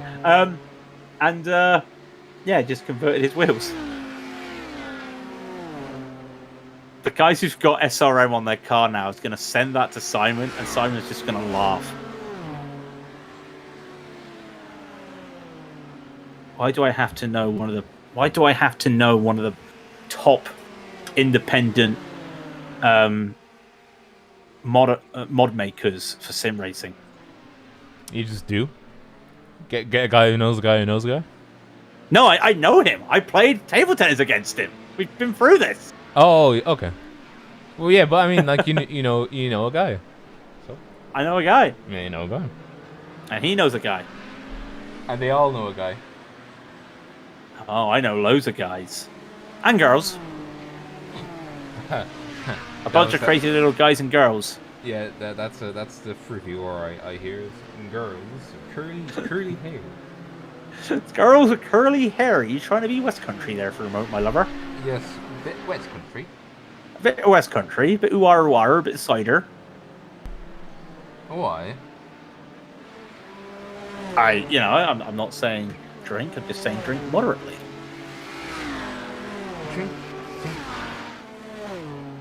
Drink what you want. Is there any battles on the track at the moment? There are no battles. Oh, there's one. There's one. Yeah, hack No, and it's shoot. not even a battle anymore. No, there's no battles. No, there is. Hack and shoot. Oh, with Vegas. Yes. Okay. That's an interesting battle. As Alexander. Oh, sir, just ruined the battle! No! And that is not what I wanted to have happen. No! Okay, straight away, I'm just going to say, Alexander, the moment I saw you go for this, I thought, no, you're not going to make this. In an LMP2 or something with a bit more stability, yeah. But that was never going to happen, I'm afraid, my guy. Well, Vega didn't make any issues.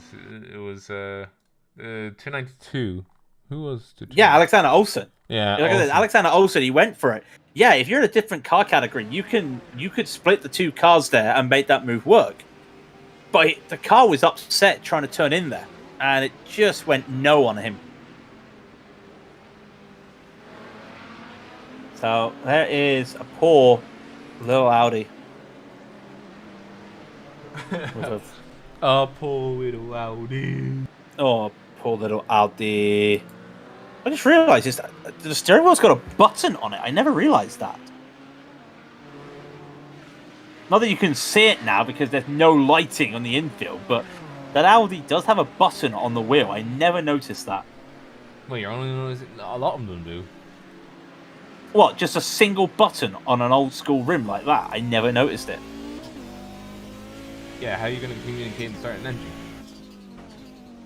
I mean, have you seen all the buttons they've got there? Still not enough, though.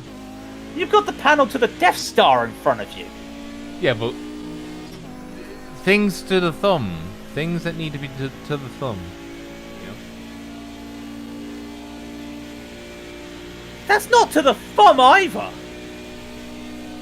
About as close as can be. I just love that they've also got just in front of them just two massive dials. Right, now if you're in trouble, do this. See, look, you don't stop the car with a button on the wheel, Rob. It says there on the top dial, start, stop.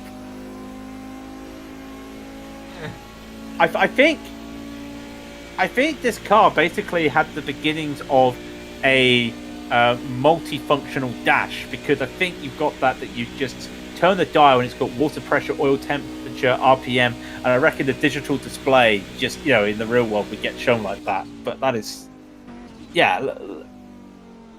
If anybody ever wants like a, how people get dashboards and button boxes for their sim rigs. Yeah, I want to see someone just have a button box that is the Audi GTO.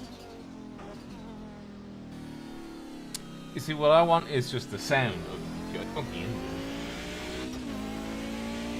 How can you not hate the sound of straight cut 5? Not straight cut, sorry. I think what you just said was wrong. How can you not love? How can you... What? Yeah, how can you not love? Yeah, but you said how can you not hate? No, I said how can you not love? No, you said how can you not hate? I'm not listening back to the broadcast to prove myself wrong. Because you know I'm right. No comment. Pit stops. Get your pit stops. We do have battle. We have Prattles and Pros though. Let's do it. I'm still finding it weird that Shelley is still doing very well. P3. Yeah. But David Malarantrovitz. Oh my god, I'm sorry. David facing Trevor Vavoski there. Vavoski had his first win last time around, I believe. So very good for him, and they are teammates, so they're not going to be battling too hard. You'd think. Yeah, you would think. I mean, like I said, they already have a champion in the pros, which was Pataska. Sean Campbell, 149 points back. He couldn't improve. Vavoski, is currently P3 in the championship, and as he just overtakes his teammates. Sorry, David overtakes Vavoski. Sorry, Ross Banfield, 375 points behind Pataska, and David 378 points behind. So you look at it like that, and I think Grizzly TFR might be looking at winning the team championship. But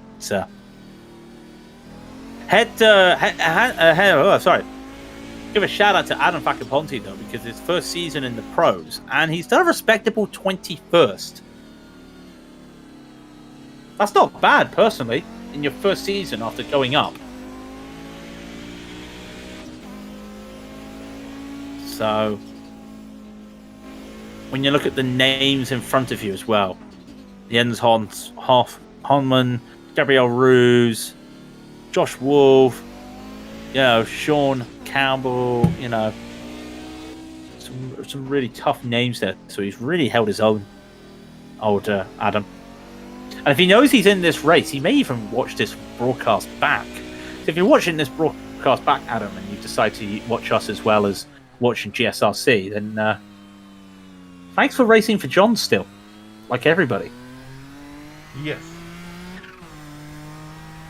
Still carries that lovely logo. Yeah. Oh, and that is Tom Guest missing his box. That would be a problem. And he's only in there for 7 seconds. I am dubious he actually took a pit stop. That to me looks like that is a penalty. 7 seconds only? Really? Alright, fair enough. We'll call it a fast repair.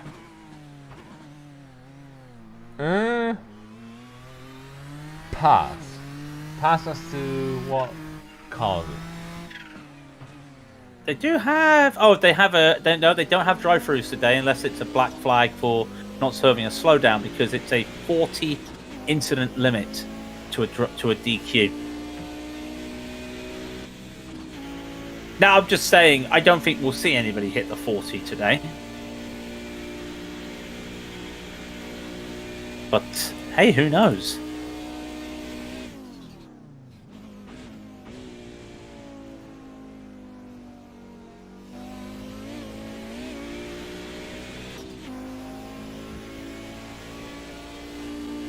Oh, wow, I didn't actually realise Doctor Who was on tonight.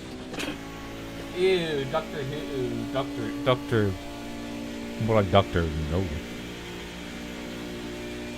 It's an hour and a half long, and it's like the final battle, blah, blah, blah, blah, blah. She died. Spoiler, the Doctor dies. There.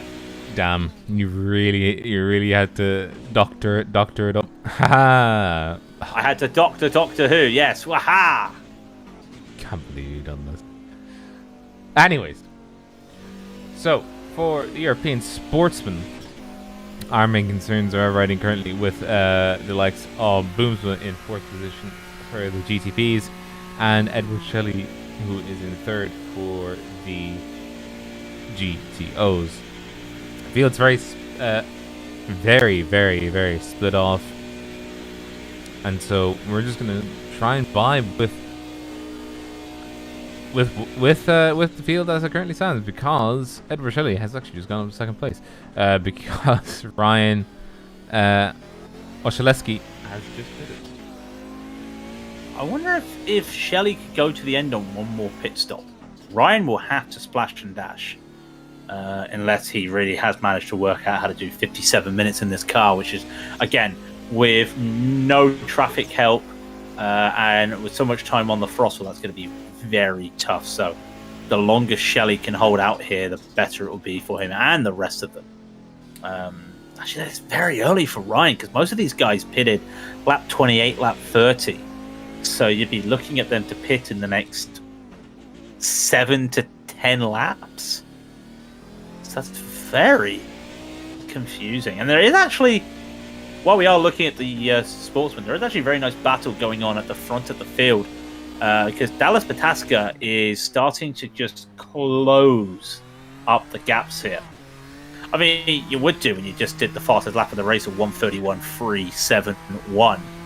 Got that gap under 2 seconds now to Gabriel Ruse.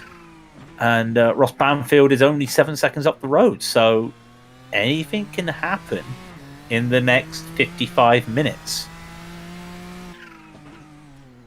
Just about anything. Server could crash. A tire could explode. A wheelbase could disconnect.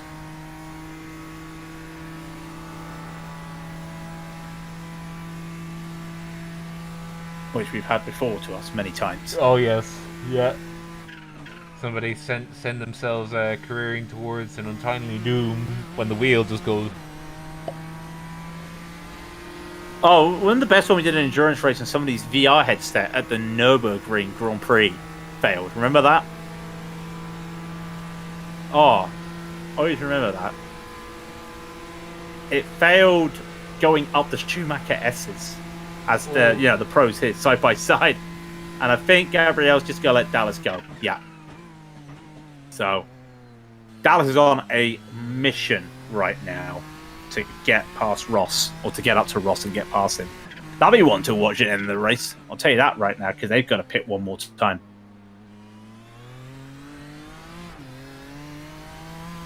Yeah, you remember that, don't you?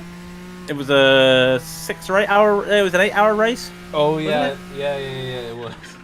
Oh, that was unfortunate. Hardware failure for one team, with the wheel failing coming out of coming out of the Ford corner before the Dunlop hairpin, and then somebody goes up the Schumacher S's and the VR headset fails.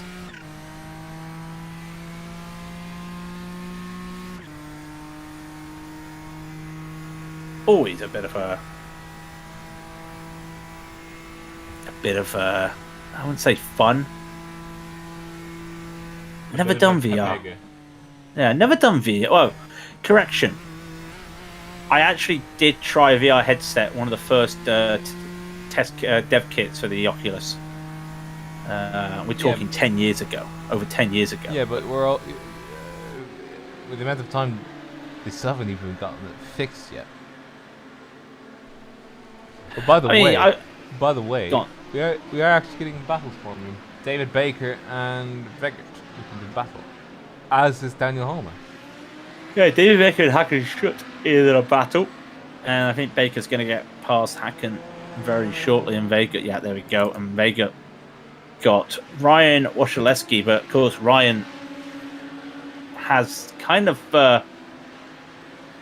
taken his pit stop already, so don't expect too much out of that. Look at that camera. It's like you're actually sitting in the grandstand a little bit. Nope. No, you're not. No. Now you're just following them side by side as they go down. Oh, bumper to bumper. Beautiful touching. No! Hold it. Oh, what? Yes. What a hold. Oh, what a hold that was.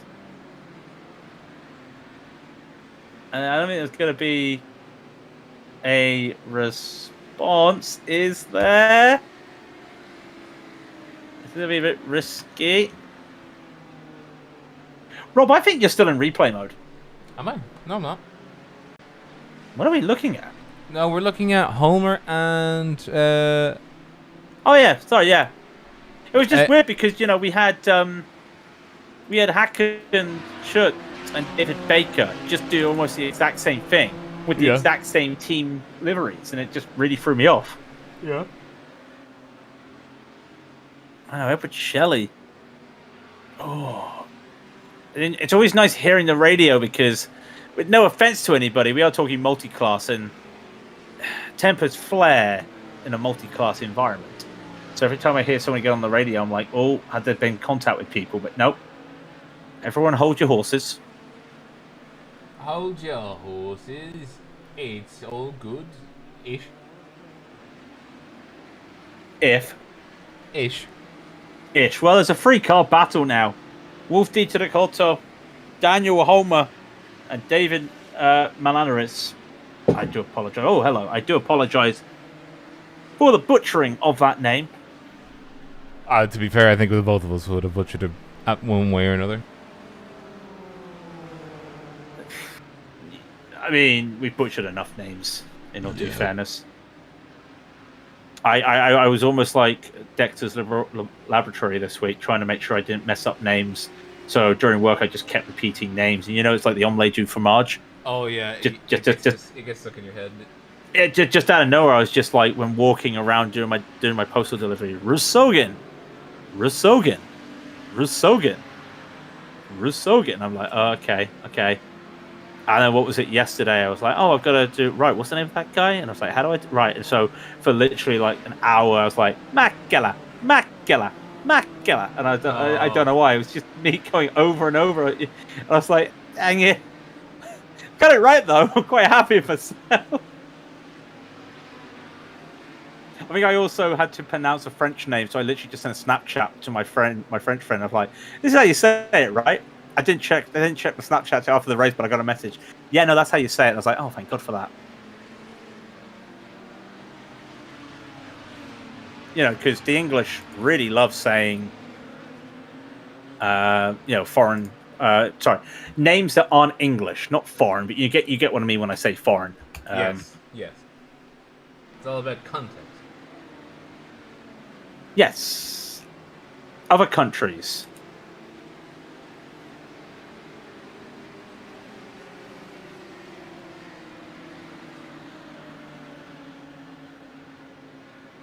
"48 minutes. It has, in all due fairness, Rob, this has gone pretty quick. For a race that's not had a lot of going on, it's gone very quick as we just see a GTP just decide to go wide and almost take out a car there. Didn't see who that was, but was that Olsen? Who's gone off, or no? Like, who was that? Who was that car coming out of turn one who almost cut up the GTO? I am not sure. Actually, Hacker should look. A lot of cars have. No, it's you. Your training paints has failed. What? How? Yeah, Hacken Schutt's got his Bright Energy livery on. It's not showing for you. Christ's sake. You okay there, Rob? Yes. Yeah. I'm learning to deal with it. Don't you worry. I'm happy you're learning to deal with it.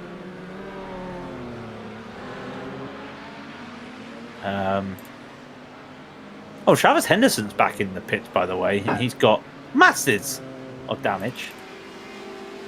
Not sure what happened to him, but poor Travis. Oh, the all-white car, by the way, was the leader, Ross Banfield. Oh. So only 5 cars remain on the lead lap overall, which is very impressive. But yeah. I was gonna say, when you think we had 17 cars start the race, just the 5 still on the lead lap. That's not bad.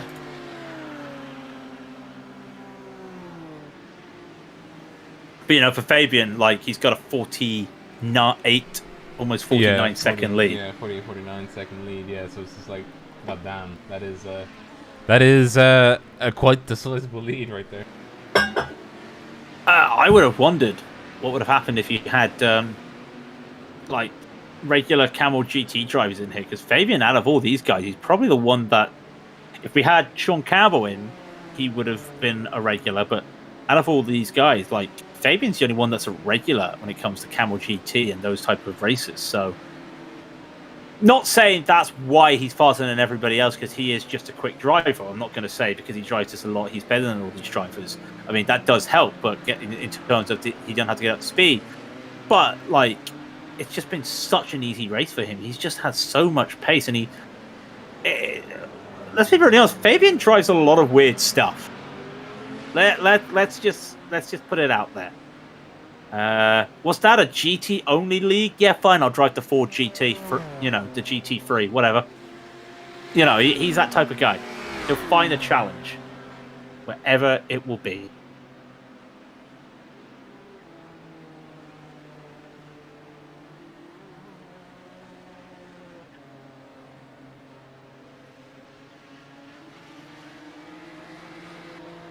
Claude Baval's in the pit. Fabian's in the pit. I reckon, Rob, that if you were to pit now in a GTO, you could go to the end of the race. Well, their stints are what?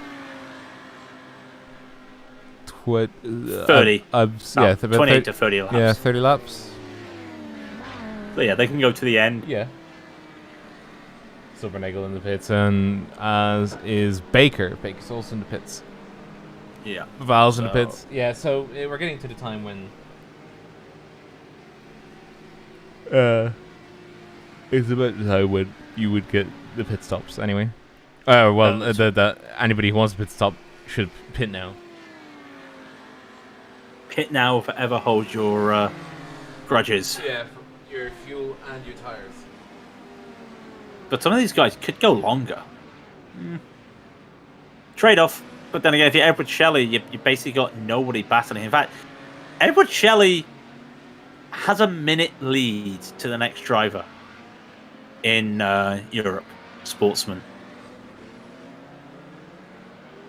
That's wow! I've just realised that. All right, you look at Boomsma and pit stops and everything changing. He has over a minute to the next person. But the idea that Shelley, he's basically been running at the front of the field and the front of the field, that's just impressive. Well, it's a as long as we don't curse him again, or curse any of them again. Knocking on wood.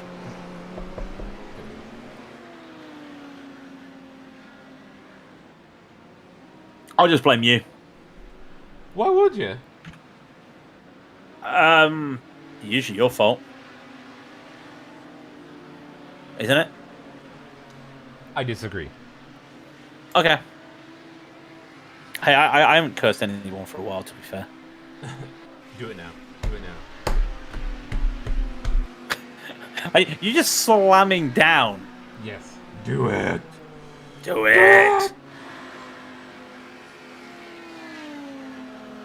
No, I won't do it.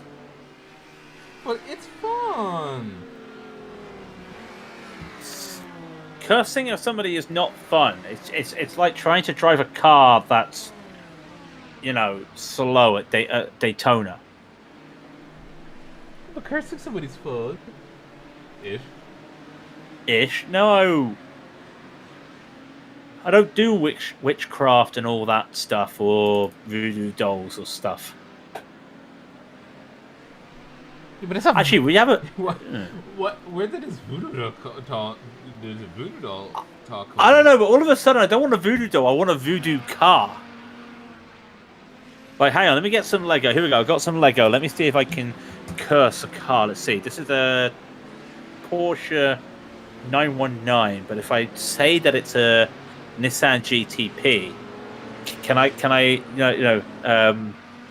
how do they create curses? Abracadabra. There, yeah. You are now you are now one of these GTPs in this race, and I'm gonna crash you into the ground. There, you crashed. Has any of them crashed yet? No, I've done it wrong. Okay, fair enough. I'm just waiting for somebody that have actually crashed. And then, or coming at the pits, they crashed. It's like, oh yeah, thanks, Craig. Your clown boss huggery has crashed my car. just out of nowhere. Oh wait, hang on, I said that too long. We're getting copyright strike. Damn. There goes our money. Yo.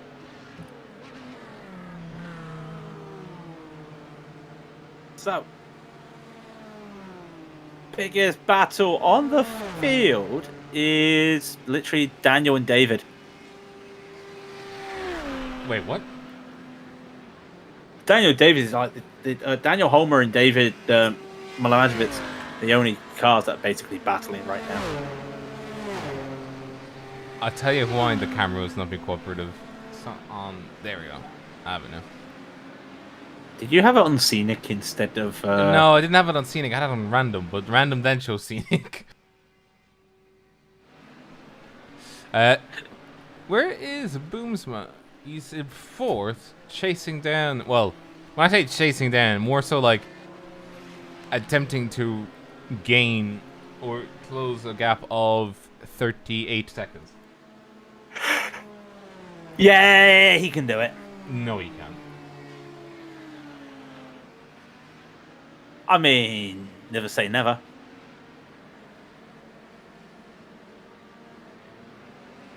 Look at him. He's going to break in. He's going to shift down.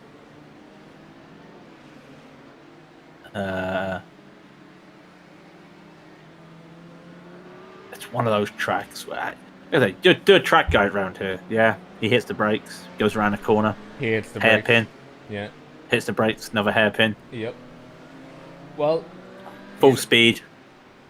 Well, you know how it is. Oh God, I almost thought for a moment he was going to go into the side of Shelley there, but they are teammates. But yeah, that would have been a very big discussion of you killed me. That'd be Bubba Wallace levels of discussion. Yeah. I'm guessing you heard the whole Bubba Wallace drama last weekend. He intentionally wrecked somebody. But did you see his interview when he got out the medical center? No. Bubba, can you explain it? Sports, and walked off. Oh dear. It's more the fact that, first of all, at that speed, you're intentionally wrecking somebody. And at the same time, you've actually taken out another Toyota car who's actually in the playoffs. Yeah. It's like... Well done, my guy. Yeah, well done. It's like, come on. Come on! And Tom Guest there showing... Oh, Brian Boozman just set the fastest lap of the race. Oh, he did indeed, actually. 1:31.227. That's like faster than what Dallas has done, which was all 31.371. Yeah. But Boozman did get slipstream. Do we mark him down for that? Wait a second. Do we mark him down for that? It was the fastest lap, but it was also slipstream. I mean, Meh.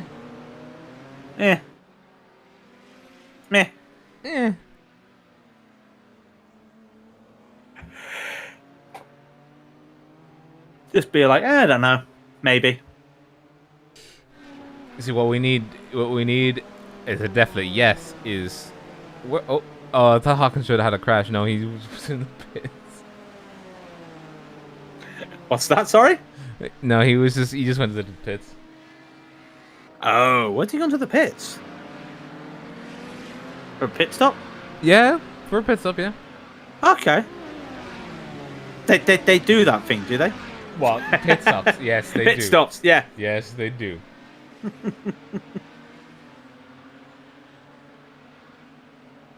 Yeah, they do pit stops and all that jazz. Yeah, I know. It's weird. I don't know what that is. Yeah, I think it's ask Ferrari. They know what it is. Yeah, but they mess it up for 90% of the time. Okay, Jazz, we are looking at going to the softs. What do you think of the soft question? And we need you to box confirm. We're going to soft tires. We're going to soft tires. Box confirm. No, why are we going to soft tires? We should be going to the mediums, no?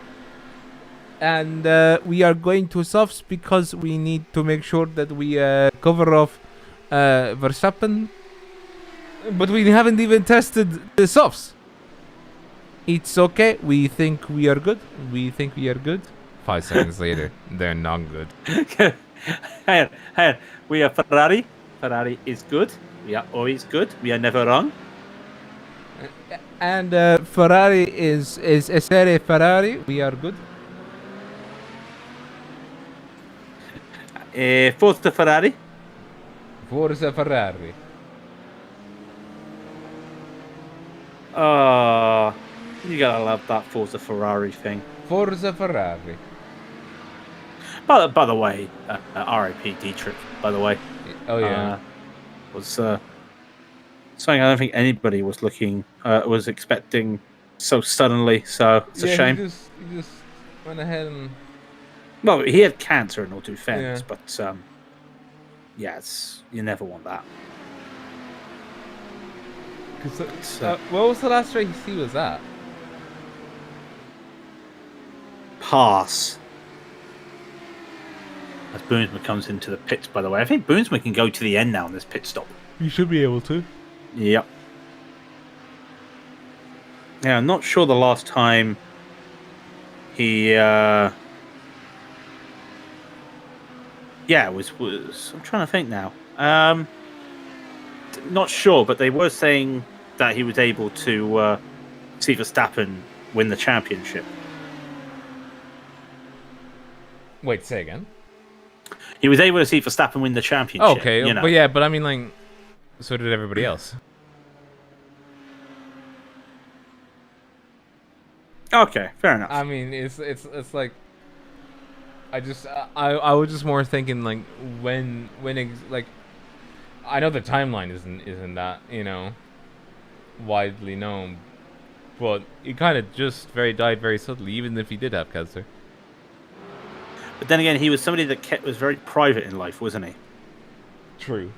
Not many people knew, you know. So... Yeah, we would be guessing to the end of time, essentially, unless they were to tell us. Yeah, well, I'm sure if there was anything to say, they would probably say to us, which is all nice. So it is a shame for what he did, actually. Like I said, I know some people talked about the bad, some things that he did that weren't very good, but at the same time, you've got to look at the idea of here's a man that not only took over a Formula One team, he bought a second Formula One team. He owned 3 football teams. David Milanjevic, by the way, has left the building. Wait. Did not see what happened to He him left the there. building? David Milanjevic, number 69. Oh yeah. Looks like he's had some damage or something. Yeah, he had repairs and then he couldn't continue because he had already used his fast. Oh yeah, he's got massive front end damage. I don't see what caused it, but yeah. Like I say, yeah, like I said, you think of what he did: 3 football teams, 2 Formula One teams, loads of sponsorships with drivers and sports and athletes, a deal with KTM, and an energy company. You know, he did a lot. Yep. One of the most successful energy companies. I thought you said energy companies there for a moment. I did. Well, I did. You know, energy drink companies. Yeah, energy drink companies, definitely, yeah. I was saying to somebody, you think about, like, nowadays, like, what Rockstar, Relentless, Rich Energy are all doing. Like, yeah, Red Bull did it before anybody else. Red Bull. It gives you wings. Of course, other options are available. And they may or may not give you wings. We cannot confirm nor deny.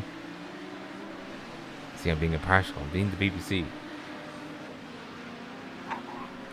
Though, the one thing I will say is I won't be impartial of is how fast Fabian is. Like, he's already almost a minute ahead of Shelley, and Shelley's the next fastest car.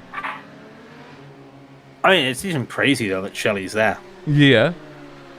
But it just shows you how quick he is in the car. Yeah. But it just kind of shows you how even quicker Fabian is. Like, Fabian on that last lap was, what? Fabian did a 43.987, and Shelley did a 44.008. Yeah, so not too far off, but still, I mean, yeah, it's still, Gap's almost a minute. Yeah, at this point, with 30 minutes left. Like, to give you an idea, I think Shelley hasn't done it yet, but he's lapping people in the sportsman category. But his nearest rival, Garen Batten, is, like I said, he is 40 seconds behind. So we look at the 54 seconds Fabian has on Edward, and you look at the 40 seconds Edward's got on Garen, and That's a big difference. Mm-hmm.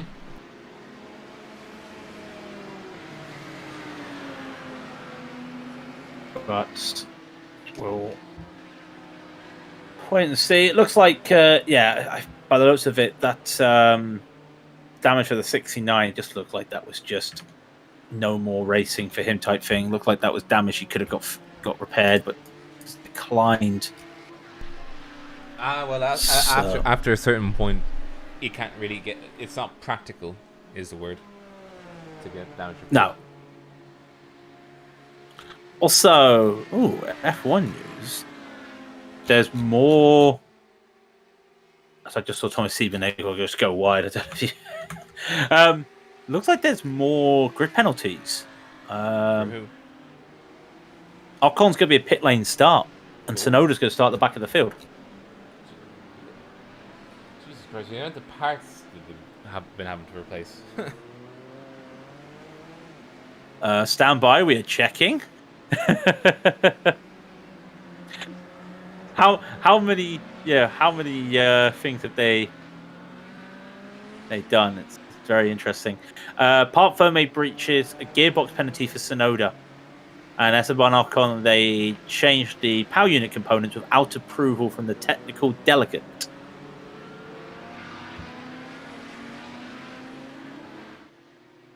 Also, if either Red Bull driver win, or they both get P3 and P4, they win the constructors today. So,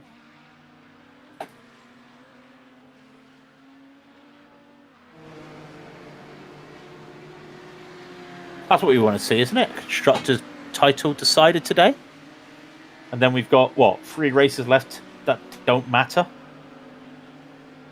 I mean, sorry, that's very rude. They matter for people because, the battle for third in the constructors or second in the constructors is still a big deal.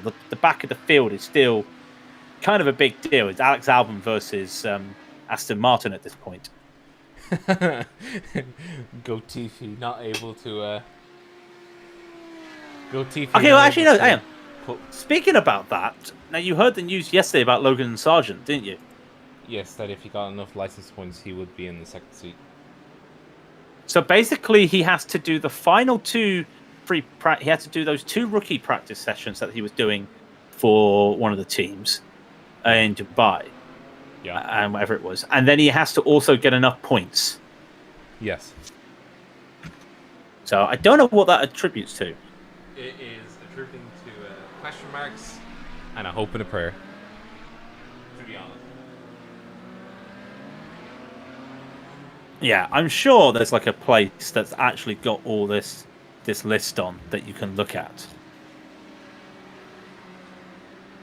But I myself cannot find it. Yeah, there is definitely one centralized place, I guarantee you, but I am neither smart enough nor knowledgeable enough to know where it is. No, I'm sure I am looking. I know there is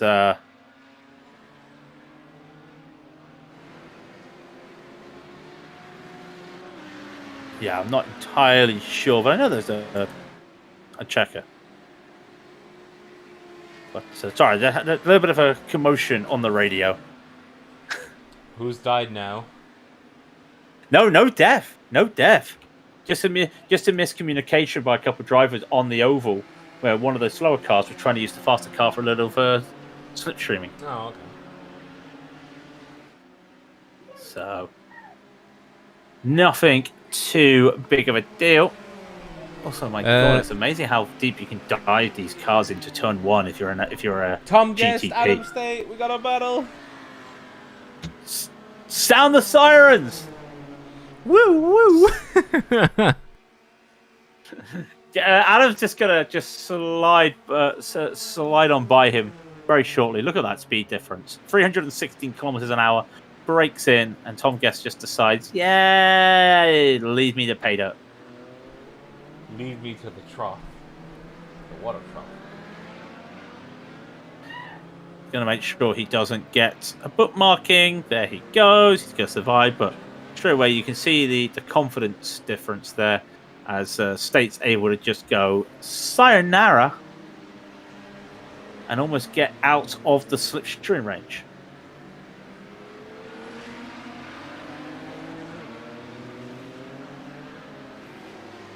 We've also got a battle, Rob. Huh? P5 in the GTOs. It is. Oh, is Stephen McCaffrey one of ours? No. Stephen McCaffrey and Ryan Wasilewski in the pros having their own little battle. That's pros. Don't worry about it.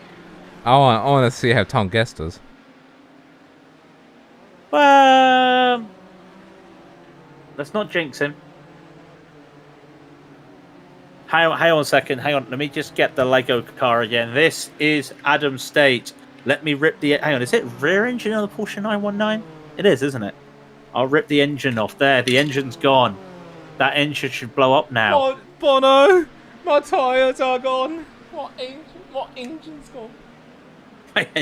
Bono! Bono, I've got a GP2 engine. Bono, GP2. Wait, I never drove GP2. Bono! Bono, I may have never driven the goddamn class. Actually, no, he did, didn't he? He made that triple overtake in GP2, didn't he, at Silverstone? Yes. Yeah, what corner was that one again? Was that Club? Or was that the Vel Chicane? I forget now. I think it was Vel Chicane. Okay. Yeah. Very impressive.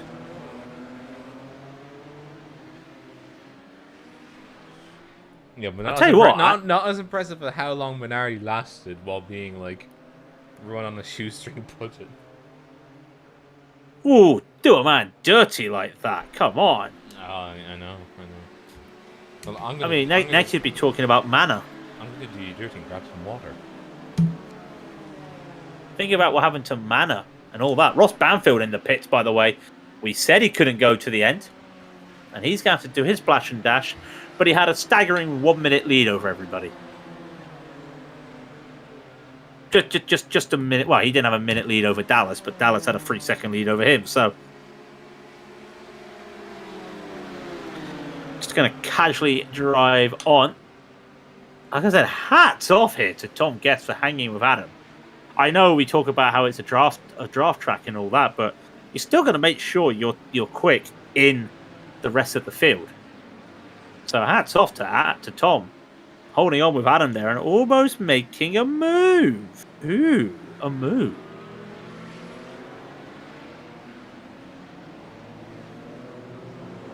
So just 22 little minutes left in the race. And still, you've got Adam Facaponte leading the charge. He's not leading the charge. Adam hasn't been a sportsman in a year. And I still look at him, I see his name and go, Adam Facaponte's leading the sportsman. As you do. Brian Boomsma's leading the sportsman from Mr. Guest, who we're watching right now. Green and orange NRG car. Love it.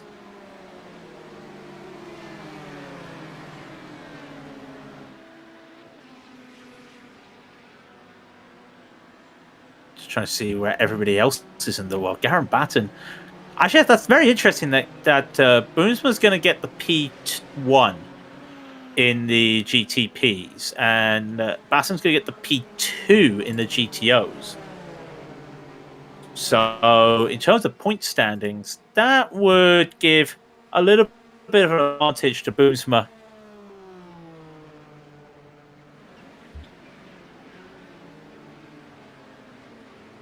So, I'm just sorry. Some more drama on the radio again.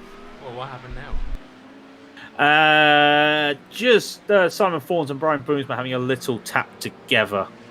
Sounds like just multi-class racing things. I know that sounds horrible, but that is the best way to describe it. Just one of those slower car using the slowing down to let another car go through, and the second car coming by not realizing.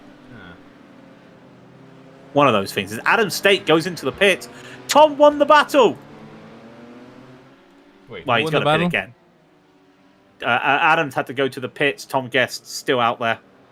So can Tom on his own pull a gap to Adam?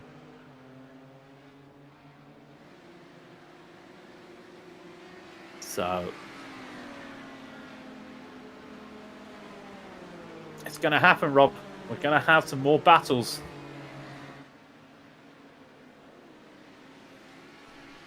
Just don't jinx it. We'll get the battles, and they'll come nice and thick.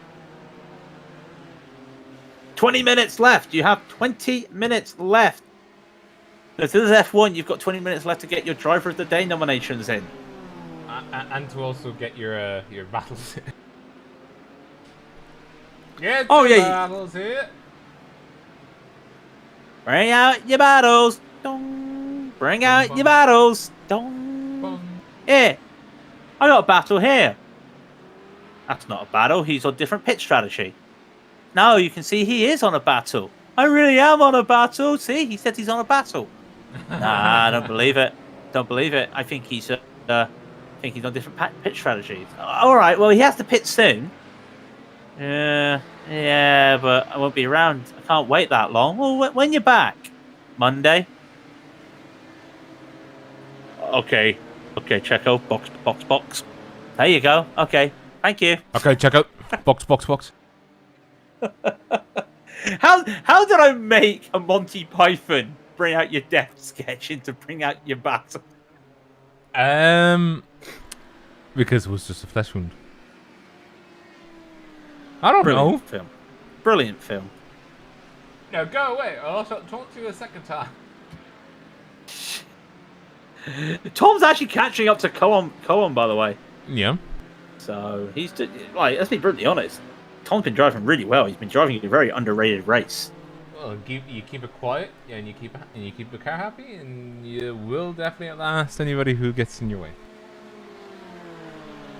No, he did take a faster car, and he's coming into the bits. Also, Dallas Pataska in the pits as well. So all these drivers will have to do one more pit stop. If you're a GTP, if you're a GTO, you're going to the end now. And the end is a lot of crying and hoping that Yes. Yeah. Ryan Walker did get overtaken by Trevor Vavoski. That's in the pros, as you will see. So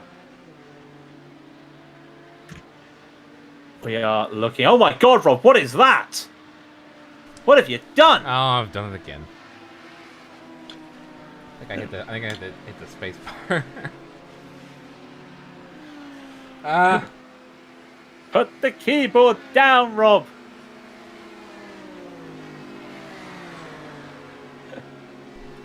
That's the problem. It is down. Are you using your feet to control your keyboards all of a sudden? Yes. Yes. Ryan Washilewski and Stephen McCaffrey in their own little battle. Again, not the pros, but every little battle counts. None of the sportsmen in a battle at the moment.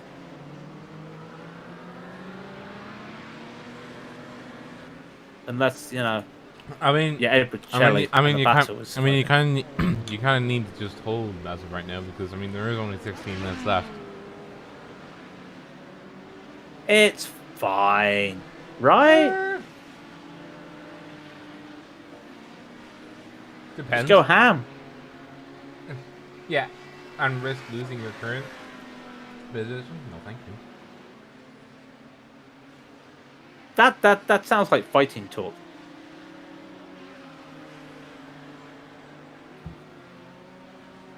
Anyway, 16 minutes to go. So there's about 11 laps left. Yeah, according to the for the GTPs, it's 13. For the GTLs, it's 11. I think. Okay, so not too bad. Not too bad. So, if we were Hindi, we'd be doing the stories of the race, and the stories of the race are, it's a race. Alexander Olsen just coming to the pits as well, so he will that mean he loses the position to Tom Guest? That's going to be interesting. Where's Tom Guest? Yeah, Tom Guest has already gone by him, so yeah. Alexander Olsen losing out. I think he even lost out to Siebenegger as well. So technically, the top three for the Sportsman will be Boomsma, Olsen. Sorry, Boomsma, Guest, and Siebenegger. Mm-hmm. Whereas for the GTO, Shelley will get a very well-earned victory. Garen Batten will get P2. Claude Bavau would get P3. And Vegat would get P4. So I'm assuming that's in class because I was just there like P3. Yeah. Oh. You know. There's Garen Batten. Haven't heard a lot of Garen today, have we? I mean, he did have that accident. Apart from that. Apart from that, he kept himself quiet, yeah. Yeah, he did what he needed, and to be fair, I mean, it's going to be a very interesting battle at the end because this may give the NRG boys a straight shot battle for the championship at Homestead, which is going to be a very interesting race. Homestead, Miami. We've actually broadcasted a full-length Homestead Miami race as well, so we know what to expect. But yeah, just a general look around, and it's going to be one of those things that would not surprise me if NRG are basically on course to seal not just the championship, but also seal up their seal up the fact that it's just going to be like a Lewis Hamilton, Nico Rosberg battle in the duel in the desert. Is that what they called it? But it's going to be Miami. So, what Miami got? Sunshine, the Sunshine duel. It doesn't really have the same ring to it. I mean, all you really need to do is think about what's good about Homestead Miami. Now you're going to say nothing. Yes, I'm going to say quite a bit because we're doing it in tribute to what used to be the championship finale in NASCAR was Homestead, and Homestead's a really nice track, but when you get to the championship, when it's four guys battling for the championship, it's one of those things where it's like nobody wants to do anything. But for us, it could be a very interesting race because the legends will still have to be decided. The teams will have to be decided. I'm 90% sure none of the Sportsman titles will be correct. decided here. None of them are being decided here. And I haven't even talked about the legends, which I always forget about the legends. But it's like Wolf Dietrich Holter was doing really well last year, but it's not been that very well for him today. Hacken Schutt is currently leading in the Legends to Jan-Brony, and I don't see a Jan-Brony. I see him quite down the order. He's had a very quiet day. So I don't think it would allow Hacken to win the Legends, but it's going to put him in a very good position there. The gap between those two is 59.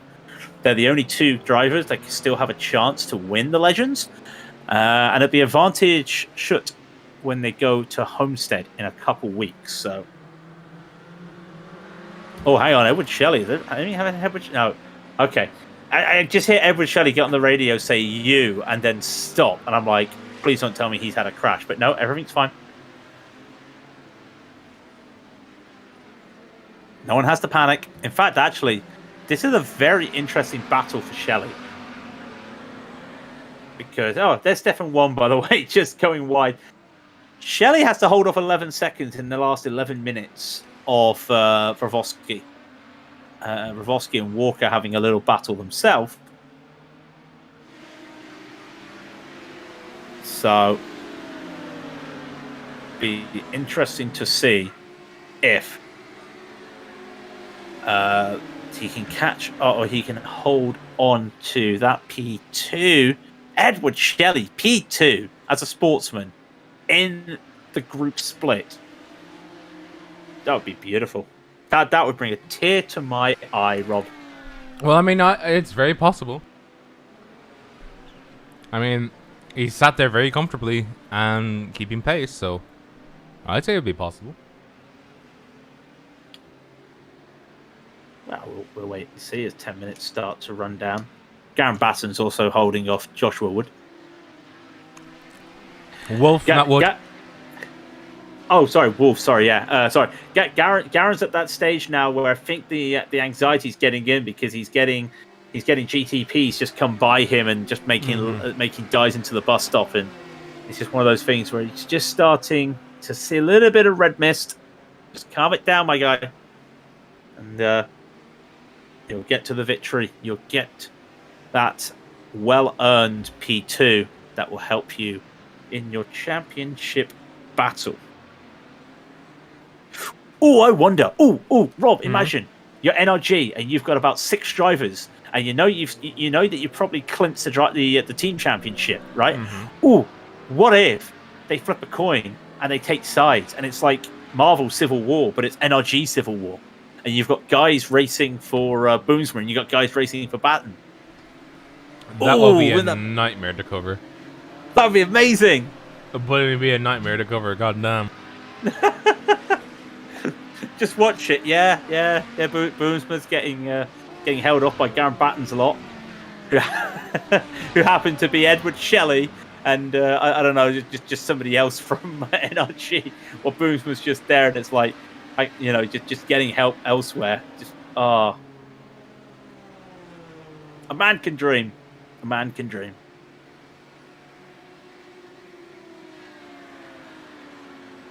Oh, Dallas Tasker just came out the pits, by the way, and he's got a 5-second lead in the pros. He's done very well, actually, to keep that lead. That is a very crucial battle because he was the last man to take a pit stop, and that gap's 4.5 seconds now to Ross Banfield. And that should be all she wrote for that one, unless the traffic, and we know how bad the traffic can be here.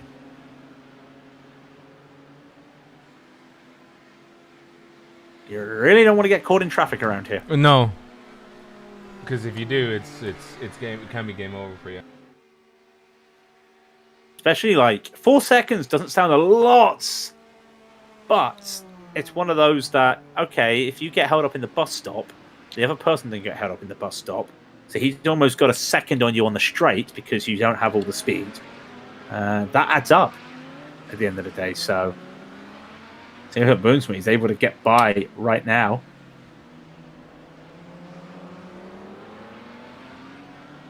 He gets by with 4 laps to go, give or take. 1 minute 33 lap times. It's actually 5. 5, yeah. Yeah. We've got to carry the one. You always gotta carry the one. That's where I went wrong. Oh well, you were never carrying the one, so you were always a lap behind. I mean, says the guy that has a degree in accounting, I forgot to carry the one. It's not a very good thing to say out loud. That is not a very good thing to say out loud. Yeah, everything balanced. Yeah, don't worry. Well, we're £1 million off. Huh? What? Oh, I forgot to carry the one. You know.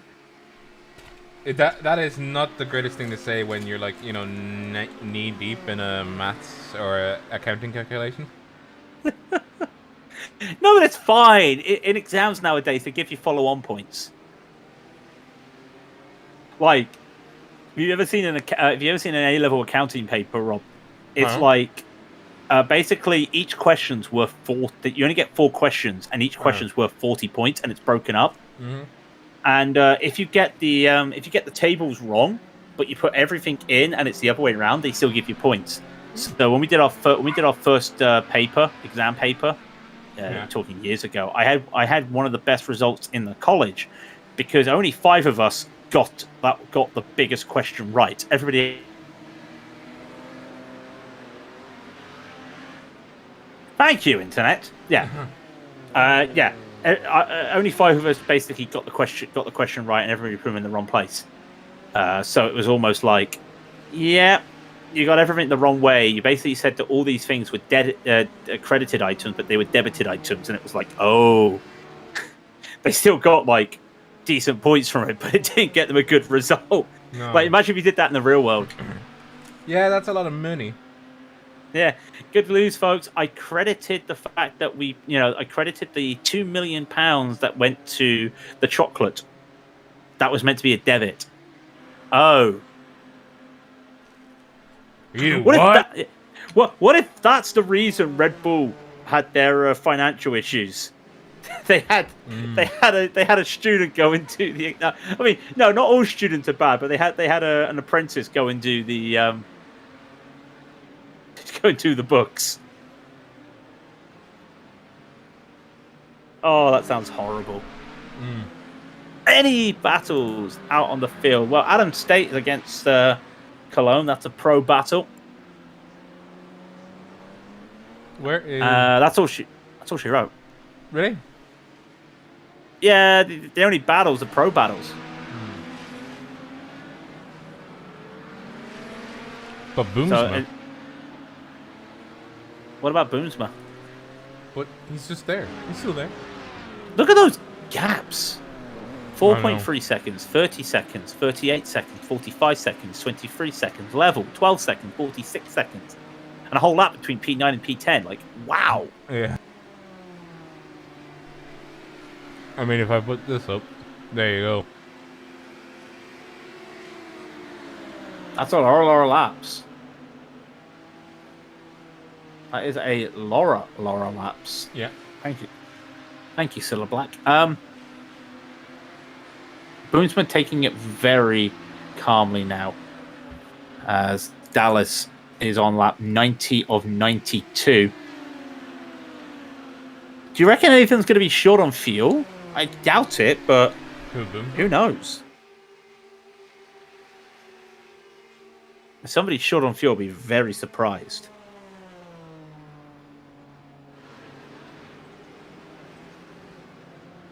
Dallas currently leading the charge.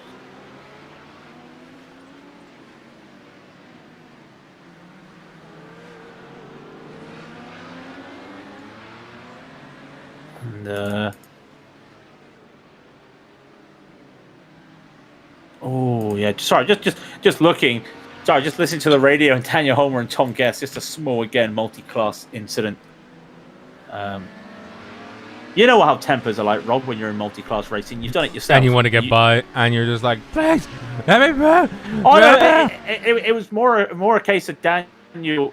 Tom was getting past Daniel, but Daniel just started turning in a bit too early, and they had a touch together. It was one of those things.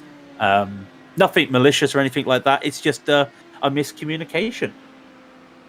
But in the heat of the moment, you don't know it's a miscommunication, and all of a sudden, it's you see red, and you want to say something like it's road rage.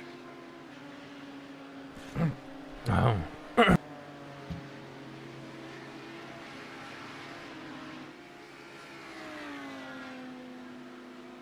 Lap 91 of 92. The leader is coming round, and we're talking the leader of the overall race at Dallas Pataska. The leader's coming around. There he is. He's about to start. He's on the penultimate lap. This is the penultimate lap. Well, it isn't anymore because he's on the back. He's on the front stretch and coming to the tri-oval. It is white flag, white flag, white flag. And Dallas just said it's fastest lap, which, by the way, that means that I think Brian still has the fastest lap of the race. Impressive in itself. It's impressive that Dallas and Ross, the both of them, did not even need to take a fast repair. Though, having said that, that unorthodox car needs a clean after this race, because holy moly. So are you saying Dallas never took a fast repair, but he had an incident? Yeah. It depends. Wow. It depends on the repair gods what they do for you. You basically just made a phone call to the repair gods. Yeah, hello. I haven't really got anything to race for today, but I would really like it if I didn't get stuck in the pits. Okay, Dallas, we can offer you 0.5 of a second. You may be about 2 kilometers down for the rest of the race, but that's my best offer. Take it or leave it. Yeah, okay, fair enough. I was eating a cookie. Sorry. one last corner complex for Dallas to take, and Dallas will not get past Edward Shelley. So Edward's going to be the last car on the field to finish, unless he takes a massive slowdown all of a sudden. And I don't think he's going to be doing that. So Dallas Pataska will win the overall race. Yeah, Edward Shelley's going to have to go around again. Oh, poor Edward Shelley. He gets a victory lap in that case. But there's Edward Shelley. But we don't need to see Edward Shelley. Brian Boomsma also has to take another lap. Brian Boomsma's in front of Edward Shelley. We get one more lap, Rob. Get one more lap around. What that does mean. Hell yeah, brother. Hell yeah, brother. Yeah. So that does mean that the other positions are practically all locked up. Garen Batten is coming around, and he will get a P2 in the GTOs for the Sportsman. That also means that Alexander Olsen gets a P3 in the GTPs, and Tom Guest will get a P2 in the GTPs. Brian Boomsman's just got a couple corners left. He's got this last bit to navigate. And it's been a very impressive drive from Boomsma, and then Shelley as well. We'll get on to Shelley very quickly. Boomsma almost getting caught up by his teammate there, Tom Guest. They're going to do a photo opportunity as they cross the line. Look at that. How nice that is. Boomsma knows it. Going to be a nice, polite stroll. Oh, look at Strolling that. down the park one day. Oh, look at that. Coming There's across the line. Boomsma. And he finally makes it across the line. And Shelley's the Edward last Shelley. Wait, Here comes there he Shelley. is. There is Shelley. He knows it. What a good race that is. Shelley, that is a dominant performance by Edward Shelley, by the way. My throat. So, Now, let's go over... We're going to have to go over all of the results, but we'll denote roughly... Oh. Yeah. We'll denote roughly who's who. So ignore Pataska, Banfield, Ruse. Boomsma is the winner for Sportsman and Apache not being part of... Come back to us. Come back to us. Come back to us. Adam State in 6th. Colon in 7th. Tom Guess is in 2nd. he's one of our boys. Yes, in 2nd. Olsen in 3rd. Silbernagel in 4th. Philippe, no idea. No, he isn't. Brian Long, no idea. And Hogg, I have no idea. No, and they then are actually. Long and Hogg are actually part of the Sportsman this week, I believe. Oh, all right. Well, I believe. I mean, forget all that. Edward Shelley doing very well for himself. 2nd overall, but first for the Sportsman. And then you have to go all the way down into, I think it is P7. P7 for Garen Batten. Then Wolf in 8th, Claude Laval in 9th, and then Baker in 10th, Vegert in 11th, Homer in 12th, Hackett Schutt in 13th, Young Lang in 14th, 15th is Dreiling, Hotto in 16th, Dolmeyer in 17th, and then you get down to sort of the people that were in the back: Zimmerman, Wong, Brony, then the retirees, and those who had extensive damage, of course, littering the back end. Yeah, it definitely was a bit of a how should I put it? It was definitely a busy track out there. Mainly due to the fact that just so many cars were out there. But yeah, what was your biggest takeaway, Craig? Biggest takeaway was the gap, or the lack of gap between some of these sportsmen and pro drivers. Like, I don't know if you were, but at the start of the race, I was a little bit worried about what was going to happen here when it comes to the difference between some of these drivers, and there was none. Let's be brutally honest. Edward Shelley held his own against some of the top drivers. Brian Boomsman just had the pace. There they go. They decide to crash everyone. Oh, dearie me. But, of course, we should say our fair thanks to Boomsma and to Shelley for both of their performances were excelsior today, giving Euro Sportsman a good run for its money and saying, "Hey, we're still here too." Hey, we're here. Yeah, hey, we're Get here. used to it. Yeah, get used to it. We're the sportsmen. We're You might be seeing British. some of us next season, you know. Yeah, exactly. I wonder if we're going to get any of them coming for an interview. I wonder. Come on down. I will say though, I wonder if the temperature actually updated. Saying it's 19 degrees Celsius on track. Well, I'll tell you somebody who is hot. He's hot under the collar. Garen Batten with a very quiet but a convincing P2, and we do have him here.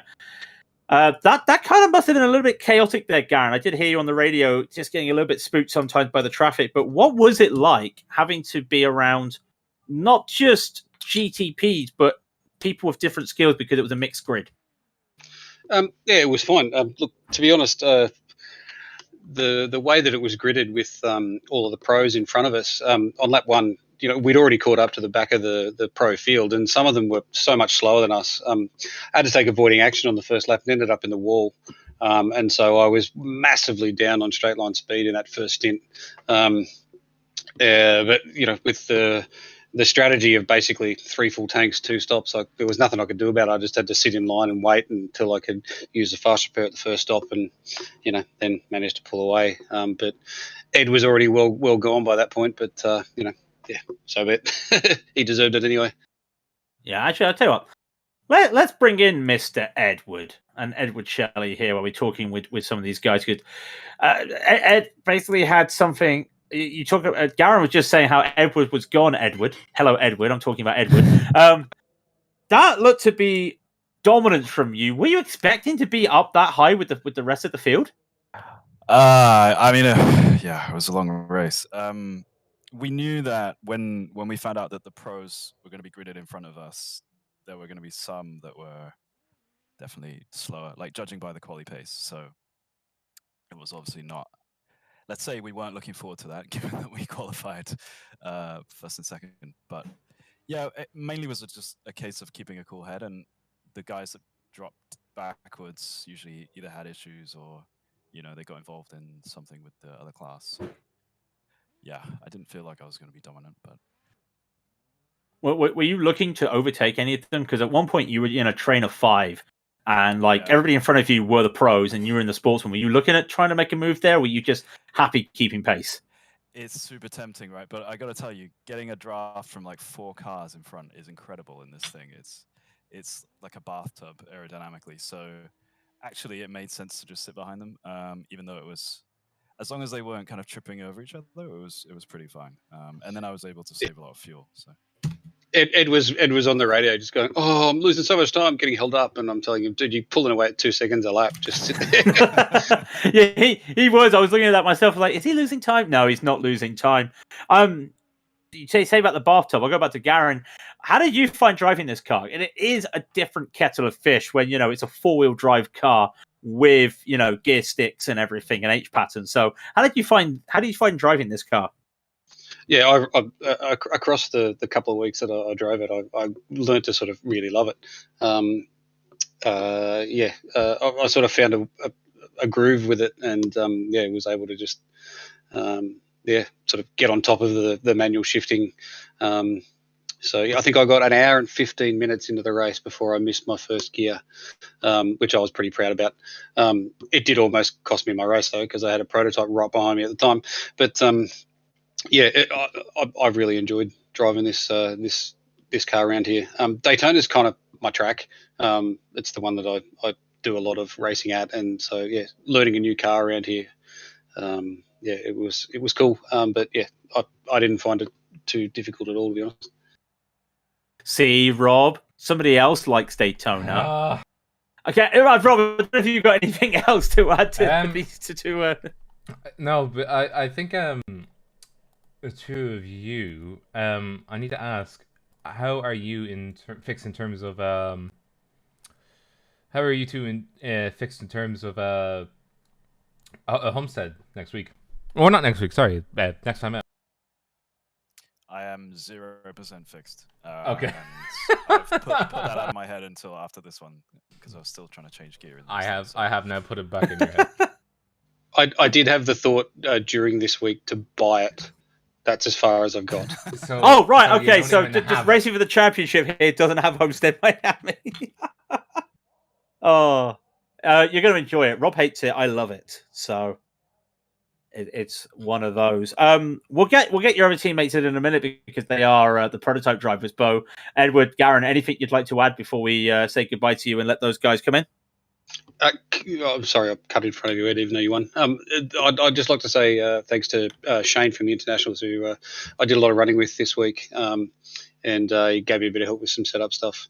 And I think Adam from International deserves a shout out too for the stupid, in capital bold letters in 124 font, amount of laps that he did around here this week. He did nearly 2,000. In fact, he did over 2,000 laps around here if you include the race. So, yeah, he's the one-man enduro team deserves a shout. So, yeah, that's for me. Yeah, ditto to that. Nothing else to add, really. Thanks to Brian for not bumping me from the rear at the bus stop and And for Tommy picking a bumping me different- at the rear at the horseshoe. Yeah, and Brian for picking a different car than us. That was good. Yeah. Edward, Garen, it's been great talking to you, and it's been great seeing you again. We hope to see you guys for the finale next time out at Homestead. But until then, get some sleep, Garen, and have a good evening, you two. Sleep. The sun's about to come up, mate. I got to go walk the dog. Struth, mate. We'll see you guys later. All the best to you two. See you guys. Let's get the. So we get those two. Yeah. two. Yeah. And I think it's only fair now that we've had two NRG guys from the GTOs, and we've now got two guys from the GTPs. We've got Brian Boomsma, and we have Tom Guest. I think, Rob, go on. I did a lot of the talking there. I'll let you go with this. Mr. Boomsman, congratulations on P4 or Rob, but also congratulations on being the head of the Sportsman's for prototypes. I can already guarantee you your answer is going to be, it was tough. But how was it out there? It was tough. Well, at least I got something right today. But yeah, talk us through it. Like, how was traffic and how was the car? I know the car is.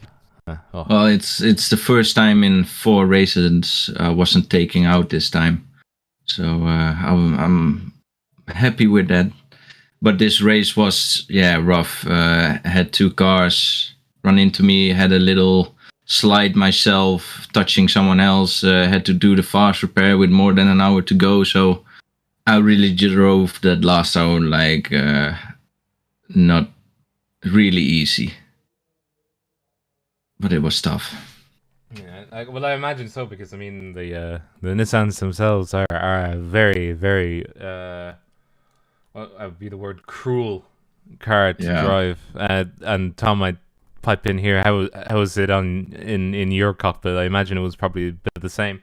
I had a few moments, including having to use my fast repair after just coming out of the pits. Left me with an hour and a half to go. That wasn't good. I was beating Brian at the time then, and I was going to be nasty with him. But it was all right. The traffic was a bit crazy. Some stayed to their line, some didn't. But that's the first time I've strung more than 15 consecutive laps together over the practice. So I'm actually very pleased with how I've done. Well, to be fair, I mean it is good that you were able to string the laps together, but oh dearie me, it is always the traditional. I got it in the race, or somehow managed to do it in the race. But how are you guys fixed for next time out at Homestead? I haven't practiced yet. I haven't looked at the car and the track yet. So I think we drove one race before in the car, right? Yes, we have. Yeah, with the 500. Yeah, we have raced there before. Yes. Yeah, so we know how the car is. I have no idea how the track is, but I'm looking forward to it. I think it's kind of like last race we had before this one, that you have to lift and stuff like that. So I really like that kind of oval races instead of just flat out stuff. Yeah, we like restrictor stuff. It's good fun. I'm going to have to buy the track to do the last round. No one has this track. I hate this. No one has this track. It's got a beautiful road course, ladies and gentlemen. Stop sleeping on it. That's just me having a general rant. Seriously, it's got a really nice road course. Yeah, Honestly, I think you two will enjoy it. It's a very it's in terms of ovals, it's actually a technical oval. Because you say it's a nice road track, I'm gonna look at it once. Yeah. Make sure. Well, there's two road tracks. Make sure you look at the right one, not the wrong one. That makes it easier. Yeah. No, that makes it easier. Yeah, that does make it easier. Brian, I got one question to ask. What happened on that accident at the bus stop? That's all I've got to ask. He deserved it. What happened is when you go down a gear because of you are behind a Audi, they are of course going really slow through the bus stop. So I went back to third gear, and because you're going so slow, there is like a bump on the left side of the curb when you go to the left. Yeah. And I just hit that bump, and then I spun. And when I came back on track, I just gave too much throttle. I lost it again. I hit someone else. So yeah, was kind of a rough lap. But luckily, I was within the last two pit stops window, so it didn't cost me a lot of time. Luckily, but yeah, that's what happened. So, any shout outs before we let you two go? Massive shout out to NRG driver Adam, who did the most laps in practice for this event. He did a 2,000 odd laps to get himself a coin. So massive shout out to him and all the NRG boys, Gary Batten especially. He's top man. And Boomsma? Yeah, so basically the same. We had a perfect race, 1-2 finishes. And I think we also gained a lot of points on the Bright Esports guys. So we were some behind, so that's good for us. And we're looking forward to the next race to win both championships. So it's on in the Homestead Miami, and we're looking forward to seeing you both there. And until then, take care, guys. Yeah, excellent. Thank you. Cheers, Oh, Rob, that's all she wrote. I know it's a sad time. But it's a happy time as well, because we're able to at least say down to the wire once again for the boys in the Sportsman toys. I know that doesn't make sense, but bear with me. But that is going to close out our coverage for today's race. We hope that you enjoyed. If you did, like, comment, and subscribe to the channel so you never miss a moment here at Raidillon TV. The next race for us will be at Homestead Miami for the finale, and hopefully it is the finale, yes. It is the finale. And we'll hope to see a team and a driver crowned, but hopefully we get to experience that with you all in the glory of Homestead Miami. But until then, I have been Robert O'Brien. And I have been Craig King. And this is Raidillon TV, the only corner you need. Good evening, ladies and gentlemen.